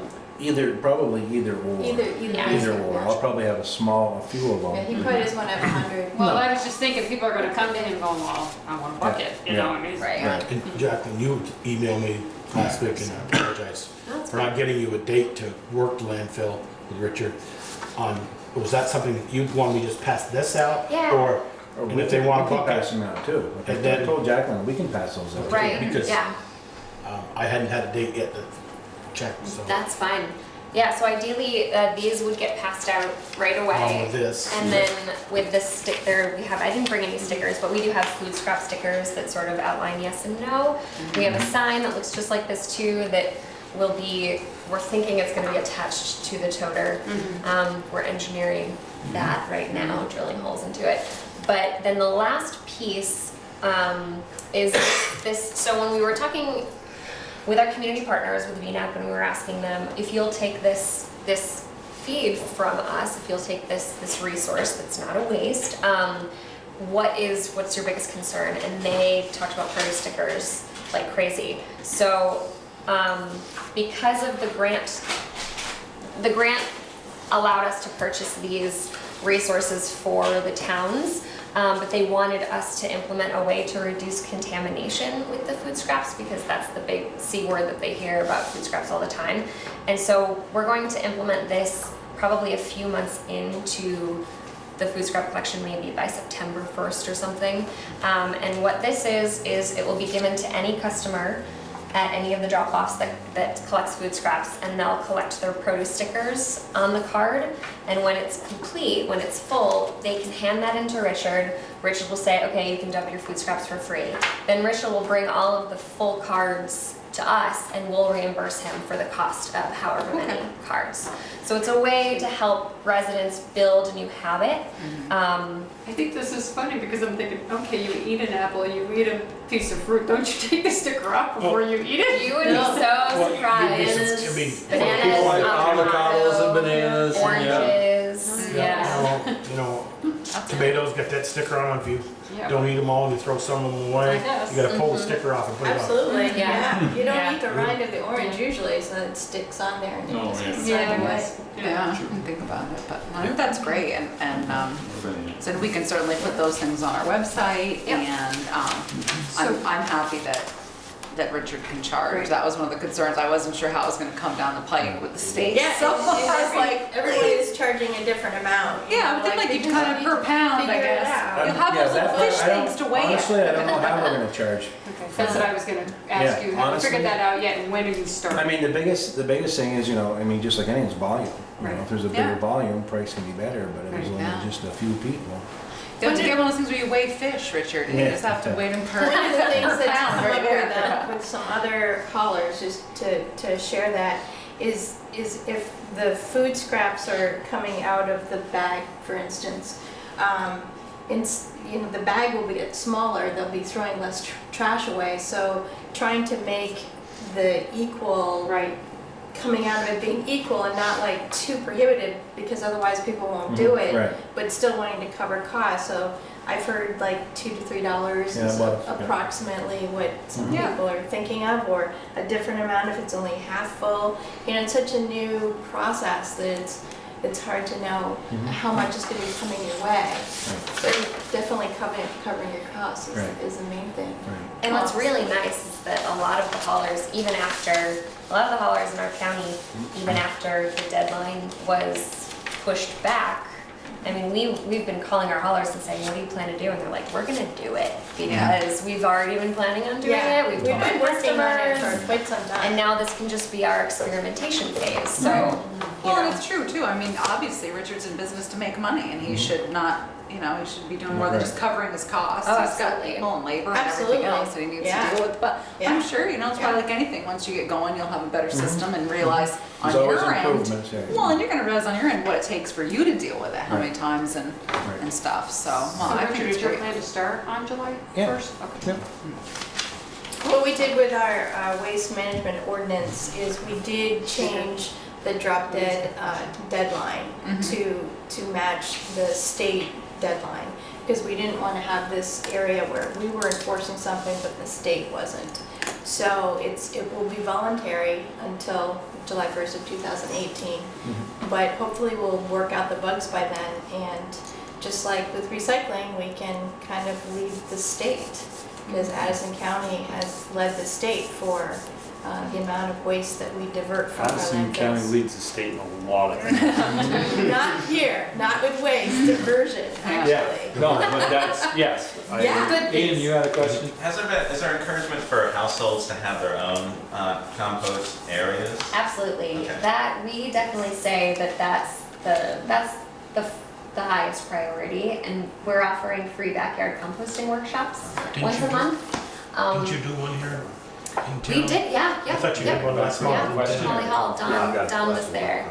And so in addition to that, if folks are backyard composting, the state has actually released a statement saying, if you're already backyard composting, you're fulfilling the spirit of the law, therefore you will be allowed to put your meat and bone scraps into your trash if you, because for multiple reasons you might not want to put those in your backyard compost. That's true. That's what we're, that's a So concern that is of- an exception. Yeah, that's a if- concern if in the village. Folks are backyard composting, that they don't have to figure out a different system for those few bones. Right, Yeah. no, that's good. I'm What glad to hear about that. elderly and the disabled that can't haul that bucket to the, what are you gonna do for those people? I mean, Hopefully those people are, most likely, chances are, Brian, my guess would be they're already using someone who comes to the house to get their trash for them. Like they, Curbside you know, or they something? might be using, you know, Richard or Cassell or somebody else that already comes right, and but if gets they're it. gonna bring that out to the curbside to leave it outside and they're gonna pick it up there, or how's that gonna work? It would be up to the private hauler. And I know, Work something out. I know R&L will open the garage door if they know an elderly person. They open the garage door, reach in, get their bag, get their recycling, lug it down the driveway to the curb or back up the driveway. Eventually, it should be treated exactly the same way that our trash is now. So however they're doing with that, then The bucket will be right by their trash and recycling. and a smaller bucket, you know, so they can. And it is the same, it's the same waste, it's just being separated into two Right. different buckets instead of one. And we are giving these 5-gallon buckets, but there are other things, there are smaller wheelie organics bins that have like a nice little handle that rolls out, so it could be something where in the future we could maybe advertise or try and find a grant to give reduced rates for various Right. buckets like that. Whole new market for all these little toys. I know. Thank the Foster brothers, I don't know, VI, Vina. Vina, I mean, they're almost in the backyard. They could- Right. They're almost in the backyard. Like, You we can bought go our cut prop- across through the Yeah. backyard and get to their place. We actually bought our property from them, like, can we Right. have this piece? But that was one of the key things, is to have the infrastructure in place. What do you do with this once you have it? And we're lucky here in Addison County to have them in our backyard. Absolutely. So there isn't any action necessary, we just wanted to touch base with y'all and make sure that, yeah, if you have any questions about anything. Yeah, I think the biggest thing is if we leave a toter there, you know what's gonna happen. Oh, yeah, People are gonna right. come during the week when you're Right. not Put the there. garbage There's up on gonna be top of other, it. there's gonna be other garbage there, and I don't, I I don't haven't- think it would work all the way I around. have not heard of a single town That hasn't said didn't that. say that. Especially Nothing is left. when- Especially the one that operated a landfill, because, yeah, we've certainly had issues. And we're also very cognizant, because the village, like any village, having people, all those houses doing composting, we're really hoping that people are, you know, certainly taking advantage of your educational workshops so they understand what we're doing. When we already have, you know, obviously it's Vermont, you have skunks and raccoons and everything else. We don't want to see an influx. It's the Yes, we bears. don't want an influx, or rats, yeah, of that. So we're hoping that people certainly go to your website as a resource if they don't know how. Definitely. To do it properly. Yeah, the high school is doing a. Oh, they're terrific. They're doing a Exactly. great job Yeah. over there. Virgin's Yeah. learned about rats. We're good Yeah. now. Oh, you need a cement floor. If you want another project, we got where they're dumping the trash in the upper notch over the riverbank. Yeah, I've already reported that to who they So have. if, as things move, if you have any questions, you know, certainly Yeah. Joel's going to be an excellent resource. Yeah, you can call us, and also if I don't know, I can call Jackie. Perfect. Yeah, Thank we're you just quite so much. happy that you're part of our district now. Yes. So are we. Now we can get Salisbury, we'll have more. Yeah, we'll have an update on Thursday night. Good. Yeah. I got my packet here. Yeah, I know, I got one too. Thank you for your time. Thank you so much. Yeah, I haven't heard from them. I went and visited them and I haven't back when they were kind of. Tom called me a while back and asked me a few questions. I went over and saw them one night. Audience gets smaller and smaller. That's what happens. That's what happens. I lost two of them. You're gonna have to wait a minute. I want Still everybody got here. Oh, thanks, Sally. Thank you. They all run off. I guess. Maybe we gotta sneak out the other door while they're out there. They come back and the surprise will be on them. That's right.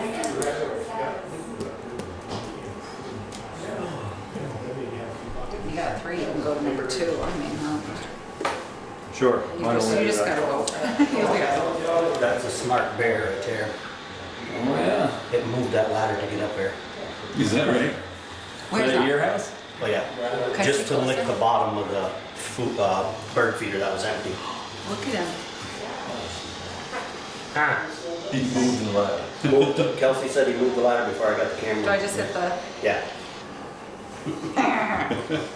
It's funny. All right, motion to authorize select board chair to sign resolutions for National Bank of Middlebury, People's United Bank, and remove, Oh, and Community Bank. and Community Bank, and to remove Therese Kirby as a signer. That's what it is. That's why you have to do the resolutions, to take me off as a signer. Do we want to wait on this for a bit? No, it's fine. I'll tell you who's a signer. I'm sorry, I should have been more explicit. So Jen and Pam can still sign. So we always have 2 people here, so if they need to sign a check. This one is Jen, Pam, and Pete Ryan is at Community Bank, and People's Bank is still Jen and Pam, so I think I you're, figured that was the case. but I thought the same thing, Pete, and I said, no, there's more people than. Okay, that's it's fine. 2, yeah. Yeah. So Ted made a motion. Who seconded? Second. Well, we have only 2 here. Yeah, I don't want you to raise his hand. And he's just raised his hand. yes. Is there gonna be a public? Yes, I wanted everybody here for the public Okay. forum. Yeah. That's why I just went to number 2. I said that, I guess you didn't hear me. Okay, sorry. I whispered to I didn't Brian. understand what you meant, but I got it. He was going back. Any further discussion? Hearing none, all those in favor signify by saying aye. Aye. Opposed, nay. Motion carried. All right, so I'll have you sign. So there's you right there. And we gotta sign some of that. Try not to miss anything. This one on? Yep, and then right here, just attest by, oh my gosh, just sign there. She needs me to sign, I should sign there. You saw that. Yeah, I'm watching. Forget it. So there's this one, I know she from sometimes. Making sure I'm missing anything. So she only highlighted that, and then here's pupils.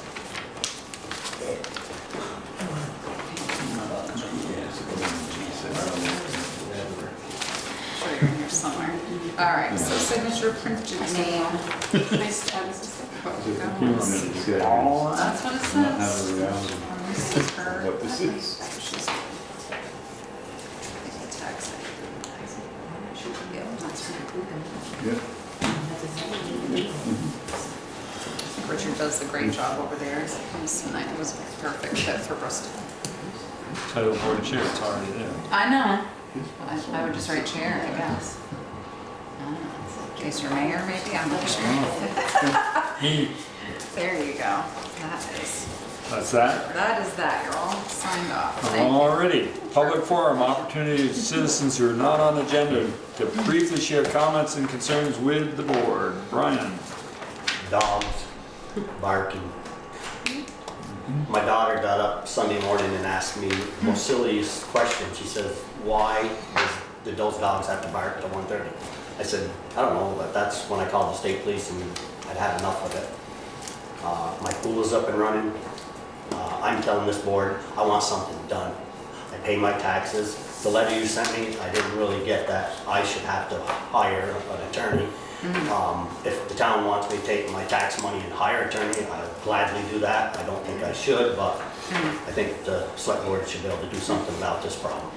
Well, unfortunately, we can't. They can't right now because they're limited, as I explained in the letter, by the ordinance. And I spoke to VLCT, and so what I have is a draft dog ordinance from VLCT for the select board to look at in their packets for the 26th. They're gonna have to pass a new ordinance because this ordinance that they have currently, we've tapped out. I thought you said you could deem them nuisance dogs. We can. So then why can't you do that then? We have, and I've written a bunch of letters to them, but if you read the ordinance, it tags you out at a certain point because of the wording of the ordinance. A, it's really old. So we have actually stretched our limits a little bit in how we have worked with the Baldwins. We've been very lucky that they've been willing to do, at least make some attempts at communication. But if you look at the ordinance, the wording is funny in that, yes, it really only talks about dogs that bite. Once you get to a certain point about, what's the word when you go and get them? Aggressive? No, when you collect them, when you have to impound, thank you. When you have to impound them, it really only refers to dogs that have bitten.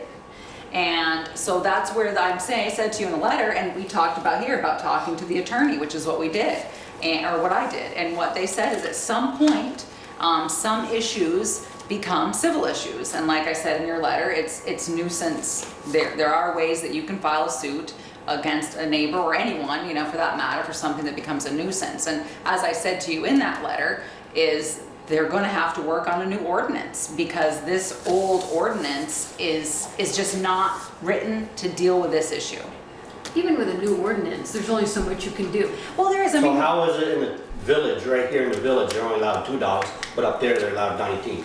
I don't think there's a limit to how many dogs anybody can have in the village. Not in that ordinance. It doesn't say that. Brian? As long as they're registered. Yeah, as long as they're registered. And I looked at zoning because we talked about whether or not they're, is it a kennel, is it this, is it that? And one of the options is in this ordinance is if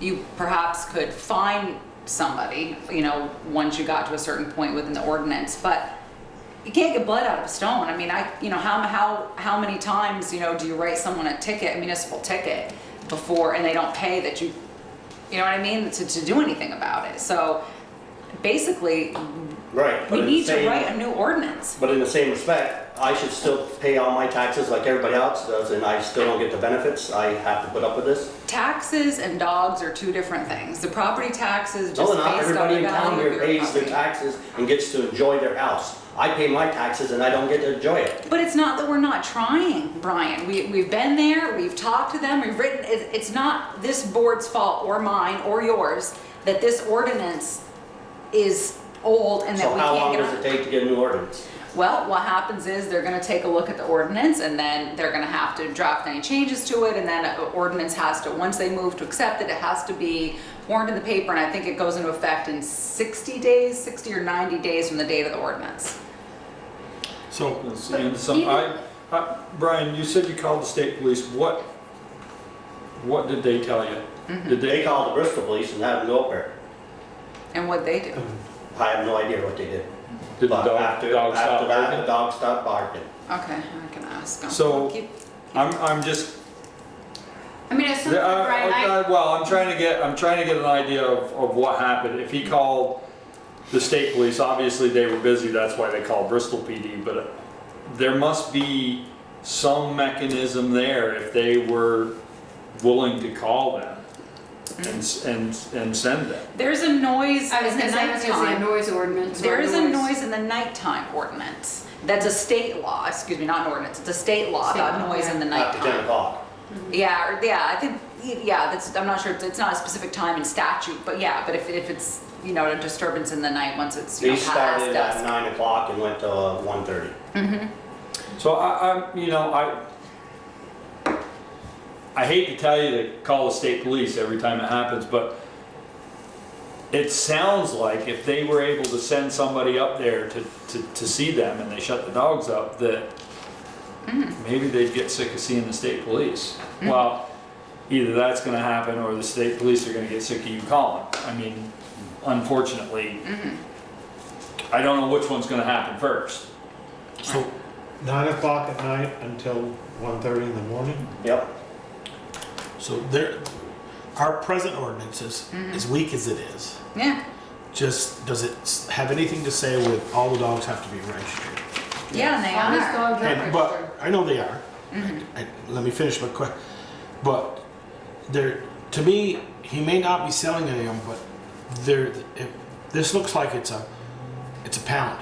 I know, I looked at the Because zoning regulations. he only owns 8 of them. He registered 8 of them, and 11 of them are owned by somebody else. Right, and he does register the dogs. I looked at zoning, but because he's not, I'm trying to remember the zoning regulations off the top of my head right now, but he's not breeding, he's not selling puppies, he's not selling dogs, and then and that might have been the zoning, and then I looked at kennel permit for the state. Did he register them all? Yeah, How can you register somebody else's dog? I can't register your car. How can you register somebody else's dog? you know, he would have come in, paid the fee, and had proof of rabies, most likely the rabies So certificates. all are in his 19 name. are in his name? No, some of them are, Free guards. free Tree guards or guards. someone else? 4. 4 of them. And then isn't there a third party? Yes, Wendell Mason. But Right. those, Todd is registered because I think what he told me was that they own them together. And the berm that he Jointly. built right next to the road, all that does is allow the dogs to get up on it and bark even louder. Right.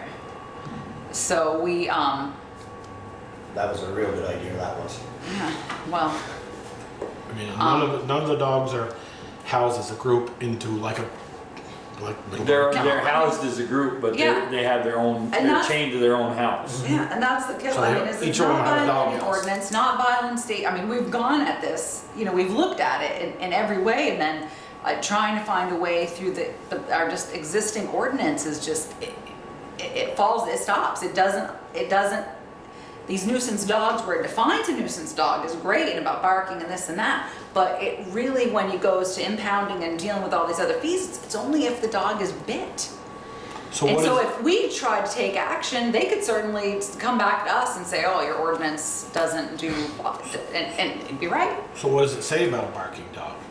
Like, nuisance but dog. everything we've been doing right now, we have written to them, we've done this, we've done that, but it stops, is what I'm saying. You have no further action that we can take. There's no other recourse. Yeah, We've done everything we at can this do. point. And I talked to VLCT. Without and- writing a new ordinance, we've done everything. Right. And Well, even if Not you really. write a new ordinance, at some point, it gets to the point where, sorry to say that, right, it becomes a civil matter. And that's It's what no- VLCT It's said. no different than somebody your neighbor builds something on their property that you don't like, you know, or, you know, impedes on your private property or whatever. Yeah. It becomes a civil matter and you have to take it to court. And that's- Because it's not the town's responsibility, so to speak, in that respect. Right. And that's exactly what VLCT said, was it's not, you know, the municipality's not designed to solve every Right. civil issue. And it's not for lack of certainly trying on our part, but we can't even proceed any further without violating our own, you know, we have no ordinance. There's nothing to They're back us nuisance up. dogs, they're not dangerous dogs. Right, and there's nothing we can do at this juncture to back it up, to stop it. That's why we need to put in a new ordinance. And I think he's smart to call the police, and I think that if he called the police I'd call every them every single day. time, I would. So you have a record of it, you have a log and everything. I think that's right. So do you have a rough draft of? I have what a you- draft ordinance, yeah, and to get through to give you on the 26th, and we've had others, I just haven't had a chance to get through the whole I thing. mean, I'm not against dogs, I love dogs. Yeah, we know that, and you've it's certainly been just, clear about that. You know, I'd like a little peace and quiet. We totally understand, right? Yeah, I'm sure. I do You understand. know, this is driving me batty. I mean, my daughter gets up and says, Dad, why do the dogs gotta bark till 1:30 in the morning? And I don't have an answer for her. I'd be curious to see what the police did. That'd be interesting. I'll ask They got up there and all of a sudden they were whoever quiet. the officer was. When was it, Brian, that you? Saturday morning at Saturday morning. 1:30, yeah. The 10th. Saturday, and June 10. So, And then that way, you know, you know, and then you have to look at the ordinance because, you know, this is where it's gonna take some time and some strategy because what are you gonna do? You know, what you can't do is impound 20 dogs. So, and the ordinance gives you the right to fine people. Well, how, then what? I mean, the other that's side the of it trick. is you can't craft an ordinance to deal with a specific Specific problem. Right, situation. exactly. I mean, But if this that's is- gonna cause more trouble than. Yeah. than- Right, because then you're like spot policy. Yeah. like spot zoning or anything else. And so, you know, agree. I'll speak to the police and find out what it is and what else. What is it that the police can do? You know, with the noise in the night. What Yeah, can maybe they- that's, you know, maybe that's something we should have been Can pursuing. the police document that the dogs are barking at 1:30 in the morning? I'll find I out. have no idea who Hearsay. came, I don't know. I'll see. That's gonna be important. Right. Yeah, I'll find out and see if if they're there, what happened, and if they can Well, I send can them. record it right from my And if they can porch. send them a Yeah, follow-up well, letter. we got your recording Yeah. from last time. We listened to it. It's gotta be dated and all the rest of Right. that. It's not as good, Right. because you could go down the road to another dog barking. Right. You know, it's funny because I go up there a lot to hear the dogs barking, not up here. Maybe you should go sleep at Brian's house. You come upstate from I'm not very comfortable. Well, with I'll that. see what I've never used happened and see if the Bristol police, if they can write a letter about violations about noise in the nighttime, et cetera, and ask them, what's another approach? I mean, that's certainly not an approach we've taken before. I feel like we've tried everything else, but we can certainly do that. But that would be through them though, not. No, not us. That Select would, Board, yeah, right, that would, Yeah. I'm just gonna call, Right. find out who the I officer thank is you on for what duty. you've done, it just. I know, it's not enough. It's- We're not, it's not like we're not listening, Brian. I know. It's just we're trying to figure out a way that we can do it legally and. Right.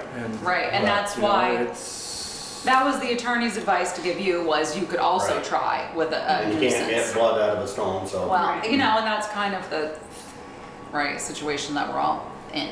And, but certainly, But if you ain't got no blood out of a stone, how do you afford to feed that many dogs? no.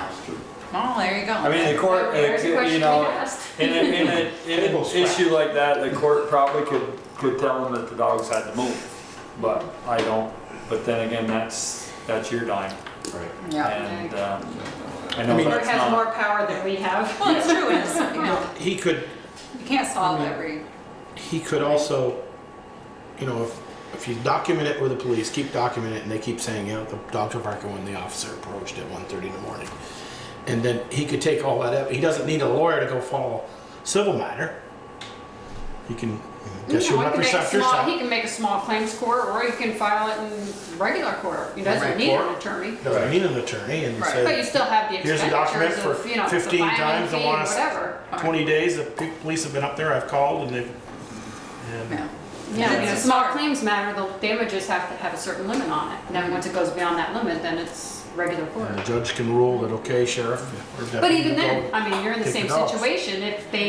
If they award you some kind of judgment demand, how do you get blood out Well, of the the judgment stone? could be, remove the, could that be? I don't know. That might I be. don't know. I have no idea what they would do. We're guessing. We don't. Yeah, you're guessing, I realize, but. All right. Next step, okay.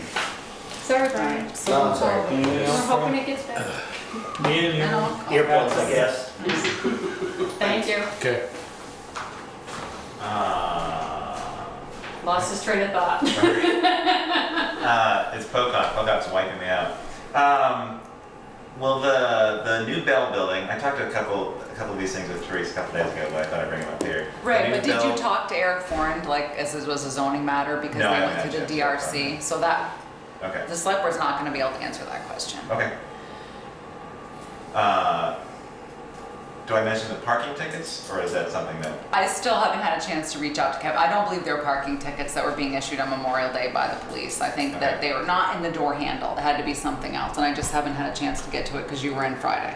Because I talked to John Monks about it again. He said he's seen it multiple times. It Okay. wasn't just that one day, and it was the same thing happening. Or basically what he's saying, he thought that the police were issuing tickets on Memorial Day, but what they saw being delivered was being put in the door handle of the car door, and he came in on Friday, and I just haven't had a chance to run that down yet with Kevin. They saw police doing that? Yeah. It But- was on Memorial Day weekend. It was a Saturday. I saw it myself. I was walking down Main Street. There was an officer putting tickets on cars. No, you're not sure he was putting tickets on cars, he was putting He something in was- the door handle. What color were they? I don't remember. If they weren't bright orange, you'd want I tickets. didn't think Well, about that. it was in the door handle because it was surprising me that he was putting them on the door handle versus the windshield wipers. I went down and talked to John Monks at Vermont Tree Goods. He noticed the same thing. I talked to him just a couple days ago, and he said that someone had parked, a friend of his had parked on one of the spaces near Tree Goods, and it was a ticket. And he said he's seen it multiple times, so the officers have come down. He was concerned just because, if it really was parking tickets, it's a way to drive people away from town. Like, if someone came in to visit his shop, wanted to buy something, thought they'd come back, got a ticket, maybe they wouldn't come back. Yeah. But the one that I saw, the officer, was in the door handle, so I was confused. I didn't think it was parking ticket, it seemed like an odd place to put it, but. They usually put And them on if the it is windshield. Was the person parked in a no parking zone? No, But it was we just have a 2-hour two-hour parking. parking in Bristol. It was just it was spots on Main Street. And John's seen multiple times where the officers come down, Yeah. and he's putting something there. Yes. But I guess we need to figure out, and the fact that his friend did get a ticket, I don't know if they're two Yeah. unrelated things, or if it really is tickets. Right, yeah, I mean, like I said, he Say came find in out. Friday and I just haven't had a chance to No, if they're find not out chalking tires, they don't, That's not probably writing happening, yeah. parking tickets either. because- Right, I'd never seen Middle anything way, like that truck before, tires. and the fact it was a Truck holiday tires weekend middle was way. kind of strange. They have it on video or something sometimes, yeah, we'll see. Write the plate down. Well, they had a case here where the car Yes. left and came back and they issued a ticket. Middlebury's ordinance is different. Very ugly. Emergency row on Main Street, you get 2 hours for the day. You can take your car and go back and come back 2 more hours. No, you get an hour and a half and you don't get you get another half. Meter meter, she writes the plate number and the time. Great. Anything else? Jimmy? Nothing. Ready. Motion to name private road, Marion Scott Purrington's 5-lot subdivision off of Purrington Road. Is this Hillside Drive, is that their That's- request? Yes, and Craig asked that you, I was gonna say Craig's okay with that? yeah, Craig said. Who's doing that? I thought that was, I thought Huh? Eric was doing the 911 stuff now. No, Craig does Okay. 911, yeah. So don't moved. We don't have a Hillside Drive. I thought where Chris Griggs lived. Eastview. No, Eastview, Eastview. or Hilltop. No, it's Hilltop. Hilltop. Hilltop. Eastview is his business. Right, Hilltop, yeah. Hilltop. I'm just wondering if, So, I mean, it was there, this is what's they No more wanted, Craig. confusing anymore, not. Yeah, really. Right. Craig said he Notch, didn't lower care. notch and upper notch, Yeah, yeah. Yeah. But in Notch Brook, right, some people call it that, but yeah, he asked, and he said that was the closest one they had, and he said, I'm okay with it, but I asked the select board, I said, okay, Craig. So moved. Second. Any further discussion? Hearing none, all those in favor signify by saying aye. Aye. Opposed, nay. Motion carried. Discussion of May 2nd, motion regarding revolving loan fund, town acoustics project and payment schedule. So Peter Coffey had already moved. did I miss something? Yes, you were. Yeah, you were out in the, Predisposed. Okay, so you went It's all from done. 2 to back to 1. Yeah. yes. Okay. That's it. So, We had to do something, we wanted everybody here for the public forum because. Okay. So Peter Coffey had moved to, Excuse loan the money up to $25,000, yep. And so, as you, 'cause I think I gave you the breakdown of what they had done. So, obviously you'd already made the motion to do it, but we hadn't made a payment schedule.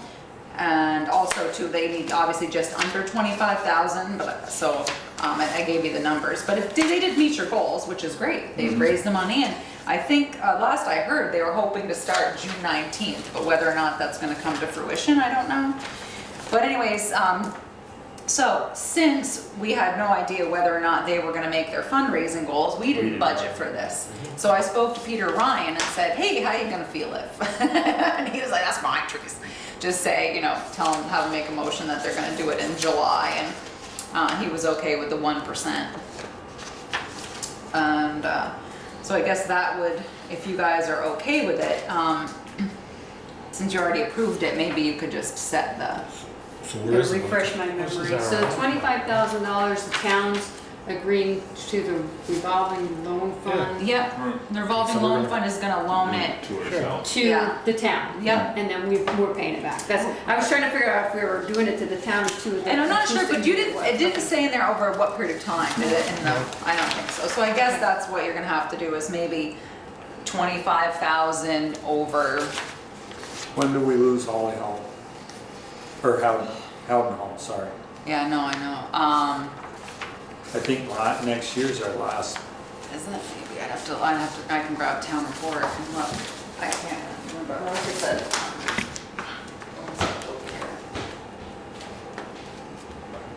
Don't we lose this building? We lose a couple, and we were thinking of paying, I mean, the deal we made is when we still sell that Stony Hill property is to pay a couple others down, so we may be able to. Town bonds and notes payable, page 27.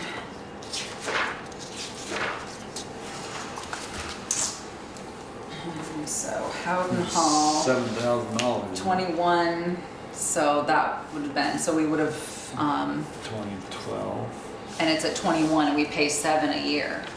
So we would have already paid one of these years already. You know what I mean? Because this is done Yeah. as So a there's June. 14 left, so there's 2 years left there. Yeah, Okay. And there's 5 here for, that's Howden. that's 50,000, yeah, you have a few That's more years. 50, So you've got a okay. couple years left here. Okay, played down. So I'm not sure if you want to do it over 25,000 over, 7 years, 5 years, I'm not sure what, 10 years, you could even do, whatever you want to do. Not 10 sure. years would If be you, tw- if you, would be but if you too amortize, long. no, but I'm thinking, if you amortize it over that long, then you can pay it back sooner. Yeah, you can, because So you we have to do get, a that would budget get payment. us, $2,500 for next year. We should be able to find that. And then, Well, Peter said then- just make it July, so your first payment would be July, you'd make your payments in July 2018, so you'd be able to, so we'd be able to budget for it? Then we don't Yeah. need to amortize it over that Right. long. I right? don't understand why it isn't just a pass-through. If it's Um, coming from the revolving loan committee Yeah, to the town. We have to We pay pay it it back. back. Yeah, okay. So Okay, that's I what get we're it. talking about, is how we're gonna How pay we're it gonna back. Where's the money coming from? Okay. so you could do 2018, start July July 1 of 2018 for 5 2018. years. Yeah, I think Yeah. no more than 5,000 Yeah, a that's year. 5,000, that's plenty, because you don't know what's coming down the pike as far as Mount A bond or anything else, so it seems like 5 years, because we do 7 for, Howden Hot Lift, so 2018, 5,000 principal plus interest with an annual payment. And just once a year, we're gonna pay in July. And obviously, your minutes will stand, we're not gonna get a lawyer to lend ourselves money and go through all that. So, I guess, A motion to that effect? I would say so, just so. I'll make a motion, we, borrow $25,000 at $5,000 a year, pay back from the revolving loan fund for the acoustic project in the Holly Hall. Plus 1% interest. Plus 1%? Starting July Plus interest. 2018. Starting July. Starting July 1st, 2018. Or July 2018, we won't say first, just in Or July July. 2018. We have to make the first payment, yeah. Second. Any further discussion? Ted, you're pondering something. Usually, this is all set at the revolving loan. And it was, but it was before, probably before you, those were old minutes. Okay. Yeah, they were, I think so. Usually, these are set at revolving loan fund committee meetings. Yep, and in the minutes, what were the date of the minutes I gave you? It's on the back probably, huh? Alright, so, this one was May 2nd, 26th, but then there was one before that, April 4th, 2016, that it came up. So, I'm sure they say 24,000. oh, so actually, no, Ted lied, so I don't know, maybe Yeah. that was the meeting you didn't get the thing for, remember? The Could one be. meeting you missed? That wasn't your fault. So then they kicked him back to the revolving loan fund. So, that was it. And they did make the recommendation, they just didn't tell you how to make the payments. Satisfied, Ted? Yeah. Any further discussion? Hearing none, all those in favor signify by saying aye. Aye. Opposed, nay. Motion carried.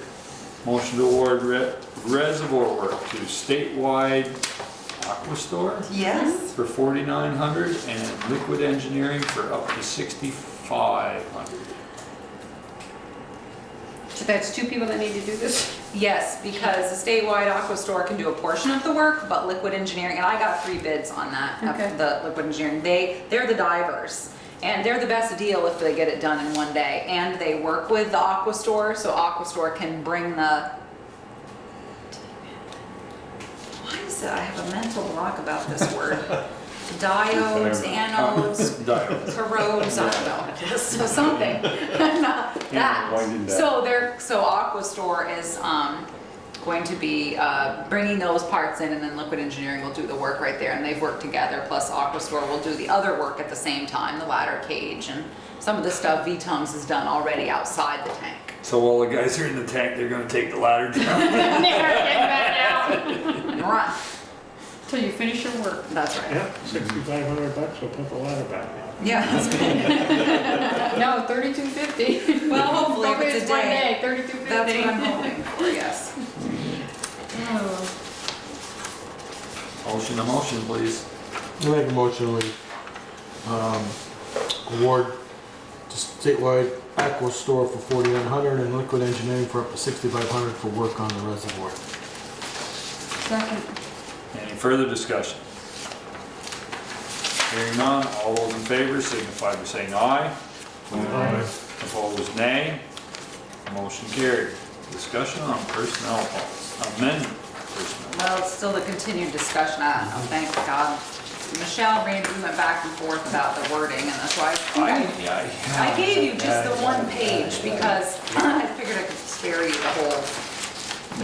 You can only read it so many times before you never find Yes. mistakes. Exactly. So I just gave you the one page, and as Michelle can attest, I went back and forth with Randy a couple times. Well, night shift, working from 6 p.m. to 6 a.m. will receive differential. Is that just a shift differential, or is that Oh, you're up at the top, shift differential. Okay, I thought you were talking about holiday leave. I was like, oh my God. Yes, that's just for the police department. and that's just a shift differential, that's not that's not time and a half? No, it's Okay. 15 cents. I think they Okay. get 15 cents for working the night shift and 25 cents extra for working the day shift, and have for years, and haven't raised that shift differential either. Gotcha. I read that and I was like, Well, yeah. and then I should have known it's the stuff with lines under it, I'm sorry. No, that's okay. I don't care. I was just freaking out for a second. Like, what am I missing stands? Yeah. So, Michelle, did you think this is I think so. But finally hit I'm it? hoping you guys have read it and it Well, makes I've read somewhat it. much sense to you guys. So, I think we got it. And then obviously there was some other minor stuff which you had agreed to before, or on other pages. And then, let's see, holidays, holiday pay shall not be counted as hours worked when calculating overtime. So I didn't put that in there, Michelle, the last sentence. So, I think it's finally right, yes. We're going to add on December 24th, 4 hours, or leave it closed at noon. I had it closed at noon, but the sergeant asked that it be clarified that it was 4 hours, because for them, depending on the shift they work. Well, I kind of agree, because the Yeah, that's highway fine. department could come in at 7. Yeah, so, I just want them closed at noon gone, and yeah, so I cross just, that out and just put 4 hours. You're working 4 hours on December okay, 24th. so yeah, that's fine. Okay, Unless it snows. Yes. yeah. So I wanted you to see it before I shipped it back out to the employees, for that, and I think at this point I'm gonna send them the pages that are corrected and have them look at just the corrections, and then, I'm not sure if I need to make, unless I need to give them the entire thing back again.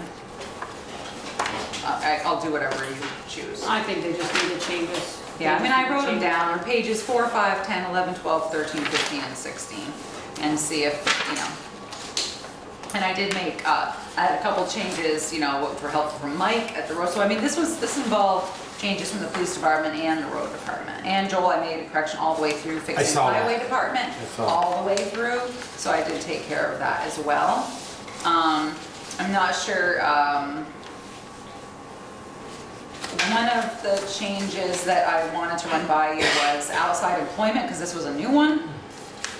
The primary occupation of a full-time employee shall be with the town. Employees may not engage in any outside business activities during the employee's scheduled shift or for police officers who are on call, which is set by the department head. So I mean, Randy wanted that specifically set apart, that, or for police officers who are on call. So we clarified that in there, which I thought we had in there once and somebody wanted it out, but. Anyways, if you guys are good with with the holiday leave, you think that I got this right between help from Michelle and Randy, then I will put these back out and then put it back on your June 26th schedule for final. Because wasn't that what you wanted? You wanted to see it first, or do you want to adopt it now? Or you want to wait and just do it next week on the 26th, or in 2 weeks once we put it out for the employees again? Then hopefully you can put it. Let's do that. Okay, yeah, then hopefully you can just put this whole thing to rest.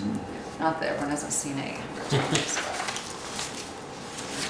800 it seems like it. Oh, God knows I. All right, so good. Well, thank you. Thank you again, Michelle, and thanks, Randy. Thanks, Randy. Okay. Motion to authorize town administrator to sign sub-grant agreement with ACCAG for BCDP I grant. don't know. It's the Pleasant Hills, the one up on the hill grant, and I just need to sign a sub-grant agreement with them. So moved. Second. Any further discussion? Hearing none, all those in favor signify by saying aye. Right. Opposed, nay. Motion carried. Accounts payable and liquor licenses. Did you have any questions, Ted? Is that, you said you had questions on the bills? You skipped something. Skipped. Yeah. Motion to approve minutes. You skipped minutes.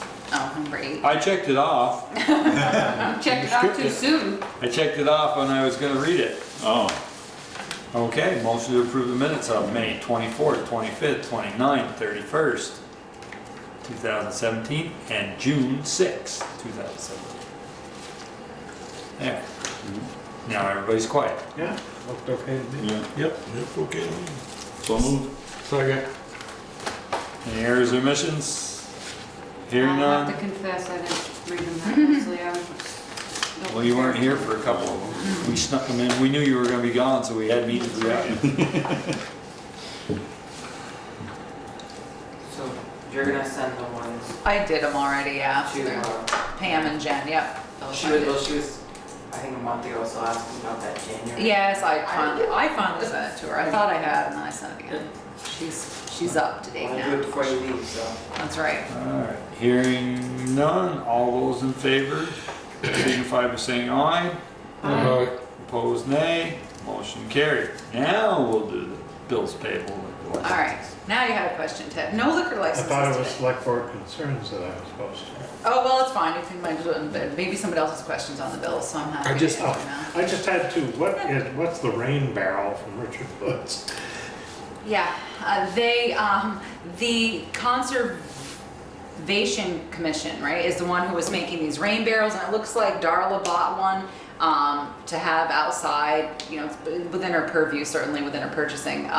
I know that they were trying to do this as a fundraiser, and they had written, someone from the Conservation Commission had written to me and asked me about money for them, etc. And I said, no can do. That's not what the Conservation Commission fund is for. That's not what it's set up for. And the select board, you know, can't give you money out of it for that sort of a deal. So I know that they were trying to sell them, and that Darla, they had some sort of, I think, educational seminar on them at Holly Hall at one point. But so I'm not sure what, I can't remember what the invoice just said. You just invoiced him for a rain barrel, right? That's it. Yeah. And Maybe it's she, maybe, I don't know if on his she's. own personal invoice. Yeah, I don't know if she's. I was just wondering. Well, I think that's what ended up happening. I think that they may have put the cart before the horse perhaps and had spent money that, and then they realized they couldn't get it back. Oh. So I think that, that he is, you know, selling the rain barrels now, recoup, so Darla could be using one, bought one as a raffle, or she could be, you know, just having one, bought one to support their cause, to have here at Holly Hall. I saw it, and it was within her purchasing power, so I didn't question it. Green Mountain Engineering consulting about what? For Well, $5.50. that, yeah, I looked at that, you could see where I wrote an invoice number on there. It's actually for, if you pull up Green Mountain Engineering bill, I believe it's for the, that invoice is actually for the final of the, asset management grant, right? Yeah. Yeah, so they should have put, they usually put an invoice number, I don't know why they didn't. But this finalizes the grant. Once we get that, I will be able to put in my final requisition, and we'll be done with that. Okay, so, you done? The other one was June bug pies. Oh, That's for pizza. $266 worth of pizza? Doesn't what take is, long. did it come from, who coded it? Was it the hub, or was it, either. It was a whole series of Okay, things, yeah. so my guess is it's probably for pizza at the hub, and that's why they put food on there. Sometimes I know the road foreman has bought pizza from there and been charged for that Addison County Road Foreman's Association. But it would depend on who signed the invoice. But my guess is it's the hub, because they do feed those each. So he's looking, my question is on Bristol Works, and we're paying, it says water, we're paying them for water? But The then, police department? Is that for the but the police? bill talks Yeah. about propane and electricity. and- I don't, it was just the wrong description, they should have put Okay. utilities. Okay. Yeah. We do pay for water, It yes. says no water billing this period on Yeah. that bill. Oh, so it should have just been utilities. We 'Cause pay them for water? The town pays? well, we rent, it's part of our lease. We Yeah, have to we pay pay utilities. for We pay for water. Oh, okay, utilities, I yeah, got yeah. it. Mhm. Sorry. The June bug Oh, thing here. is just a whole bunch of slips. Okay, let me see who's, well, John Henry's on. Okay, well, here you go. So Kevin must have bought pizza for a staff meeting. Jen bought food for election.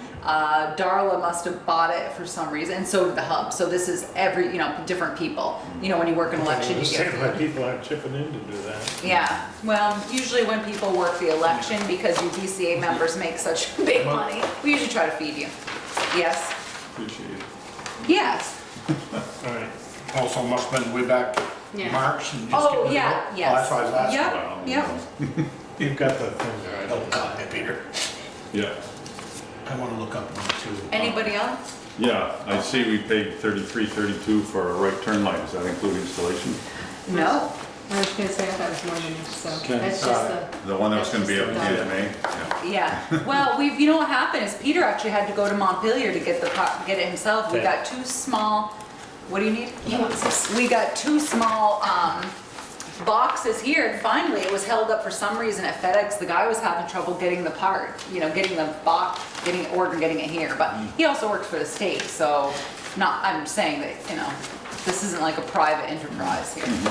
So yes, anyways, still hoping for the end of June, but So we don't have it yet, but we're. we just got it. Peter just went and picked it up. It's just not installed yet. He had to go get it in Montpelier. So who's installing it? Steve Guyette. The guy that did the light stuff? Nope, Oh, so the gentleman who works from the state of Vermont who can help maintain, who seems to That's have what you were know-how. saying. Yeah, Okay, got it. I got mine answered. okay. Radars. Radar repair for the cruiser. Oh, A custom husband Signals Incorporated.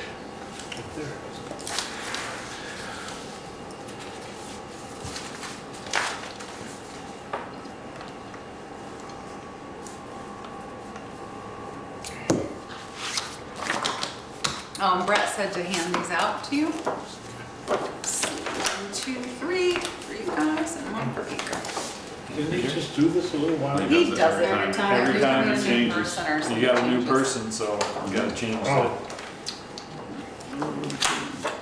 Where did he go? Down the bottom, next to the last one, column 2. Oh, yeah. Kevin That Rose. guy's name up there? Yes, His name is Adrian Ludka, Ludka. pretty snappy. Yeah. Yeah. We should have seen him at the interview. He's also Yeah. very nice man.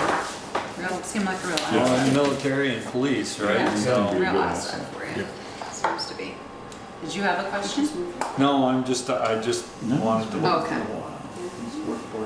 And so you saw on there's the last little bit of the payment to Mount Abe and to Bristol Elementary School. As you know, we have to pay them whether or not we've collected the money.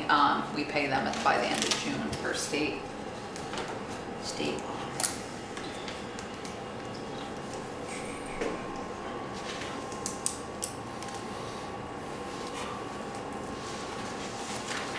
You want the amount? 108,121.30. Thank you.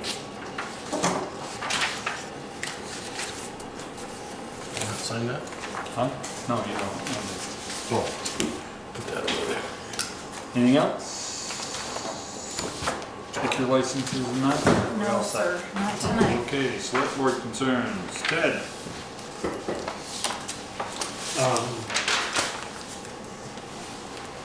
just to let you know that there is no problem with Lord's Prayer rock. It's still The Still there, nobody stole tree it? fell on it, all of a sudden people started looking at it and saw that crack. So I went back to a picture from 1916 and scaled the size of the crack and then scaled it to a letter and then went down and scaled the same thing down there. And it hasn't moved in 100 years, I think, and it moved too long. Thank you. And Mike Ledoux said there is no problem with water getting behind it, it's following the letters up. So, Great. it's, Thank you for doing that. Yeah. Do we want to do concerns and then go back I to guess. goals and objectives? Yeah. Okay. Pete? Just my apologies for being late. It was my grandson's 6th grade promotion. I've been to high school graduations that were short. Well, congratulations to him. That's exciting. Shut up. I got nothing. Nothing? Nothing? You could go away more often. Asked me earlier and I might have been like giving you a earful. Joel? I was driving by up on North Street where they fixed the shut off for Alan Lathrop when they got bent, and out in the street, Yep. there's no cover on there anymore. It's sitting. On the valve box, it's in the Valve. green space. Yep, I actually Okay. spoke to, I didn't know if there was a rubber in it because it looked like there was something in there, like all dirt or something. we need to dig it. The valve box is Out in broken. the middle of the street, you mean? Yeah, Oh, yeah. yeah, I walked up today to look at it after I had a miscommunication with poor Josh Masterson. I was talking to, or got an email from Kevin LaRose, and he said that the cover was in the green space. So what I thought he was, inferring was that Josh was driving into the green space and hitting this box. So, and then I saw Josh to award him the upper notch grant. He's like, Teresa, it's in the road. I'm like, all right. So we kind of put two and two together, and he's willing to help to at least dig it. Obviously, it would cost us, but he's right there, so you need mobilization or anything. But we do need to fix it and what Josh had suggested was same thing. The road foreman and Cyrus had suggested is dropping it a little bit and putting some more pavement over the top of it, because when I walked up there today, just cars are just moving right over the top of it. So we're getting to repair it. I haven't had the heart to break that news to the road foreman yet. Cut into his whereas just cut into the road. And then, I don't drive around a lot, but I haven't seen. You don't? I haven't seen, we used to get after the last one about exercising our valves, and I haven't seen a lot of that been done yet. Yeah. Actually, we've had, what he's been working on was, because A. Johnson is going to be doing some more cutting up by the reservoir. He just recently went through and flagged all of that. And he has done the ones on Main Street. And as he's done them, unfortunately, because of certain past practices, what's happening is we have to vector them out, exercise them, and then put the foams in. So now that summer's here and without some rain, I'll mention to him to keep, when he has his 25 hours to keep. I mean, I don't see it, and I don't see it in their I'll mention detail. it. They exercise so many valves. Yeah, no, or it's a something. great thing. So exercising valves. Is there any new hydrants going in this year? Do we know? Or Well, yeah. We used to try to do a couple a year, but you're we haven't gonna been get doing it. them in years. We're gonna get a couple on West Street. Yeah, during that project. And Peter Bouvier is gonna dig the one on Mountain. We're gonna have to replace that one on Bottom of Heath Road there. right there. That one's gonna happen before fall. So you're gonna get new ones on West Street and that one. We'll probably get some on Lover's Lane now too. At least one down there. I'll have to go back. Yeah, I think there is one down there. There is one down there, yes. There's one hydrant there. Yes. So you will be getting hydrants this year, Joel, yes. Okay, that's all. With that one on Mount Street, it's got 2.5, so it's Right. on the steam head. Yeah, that Heath Road one? Yes. Is that, yeah. And that's one that had a little bit of a leak as well. So that is on the road foreman's And at list of things to some do. point, I think the one over by the Howden Hall needs to be changed. That's an old one with 2.5s on it too. Yeah. And the screws out when we Oh, and the one pretty sure. that's been on Elm Street, and we were told you can't put it on because it's only a 4-inch line, and then we were told that you can because it's a replacement and not a new. yeah, you can, but it's a replacement. You're right, exactly. That one in front of Chris Burley. Yeah. put them all, see what they're, buy, how they're gonna buy them, but those are the ones you'll get this year, are the ones in the Yeah. project and that one on by Heath Road. Just so they're on the list, I think. Yeah, no, absolutely, good to know. Okay, discussion of goals and objectives. So we talked about that last time, you guys bringing some, and then Peaker actually came in just when we were having the end of a department head meeting.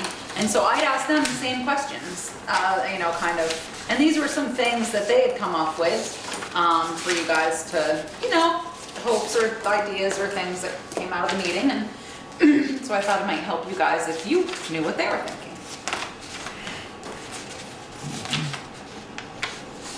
And, oh, I should be thanking Eric Warren. We put the air conditioner in upstairs in the rec department. I don't think I could have, I know I couldn't have lifted it to get up the ladder to get it in myself. So he and I got that in today, so thank you. So these are just things that they talked about, but I'm not sure you guys had come up with your own, or if something you want me to put on the next agenda, or I don't know where you guys stood.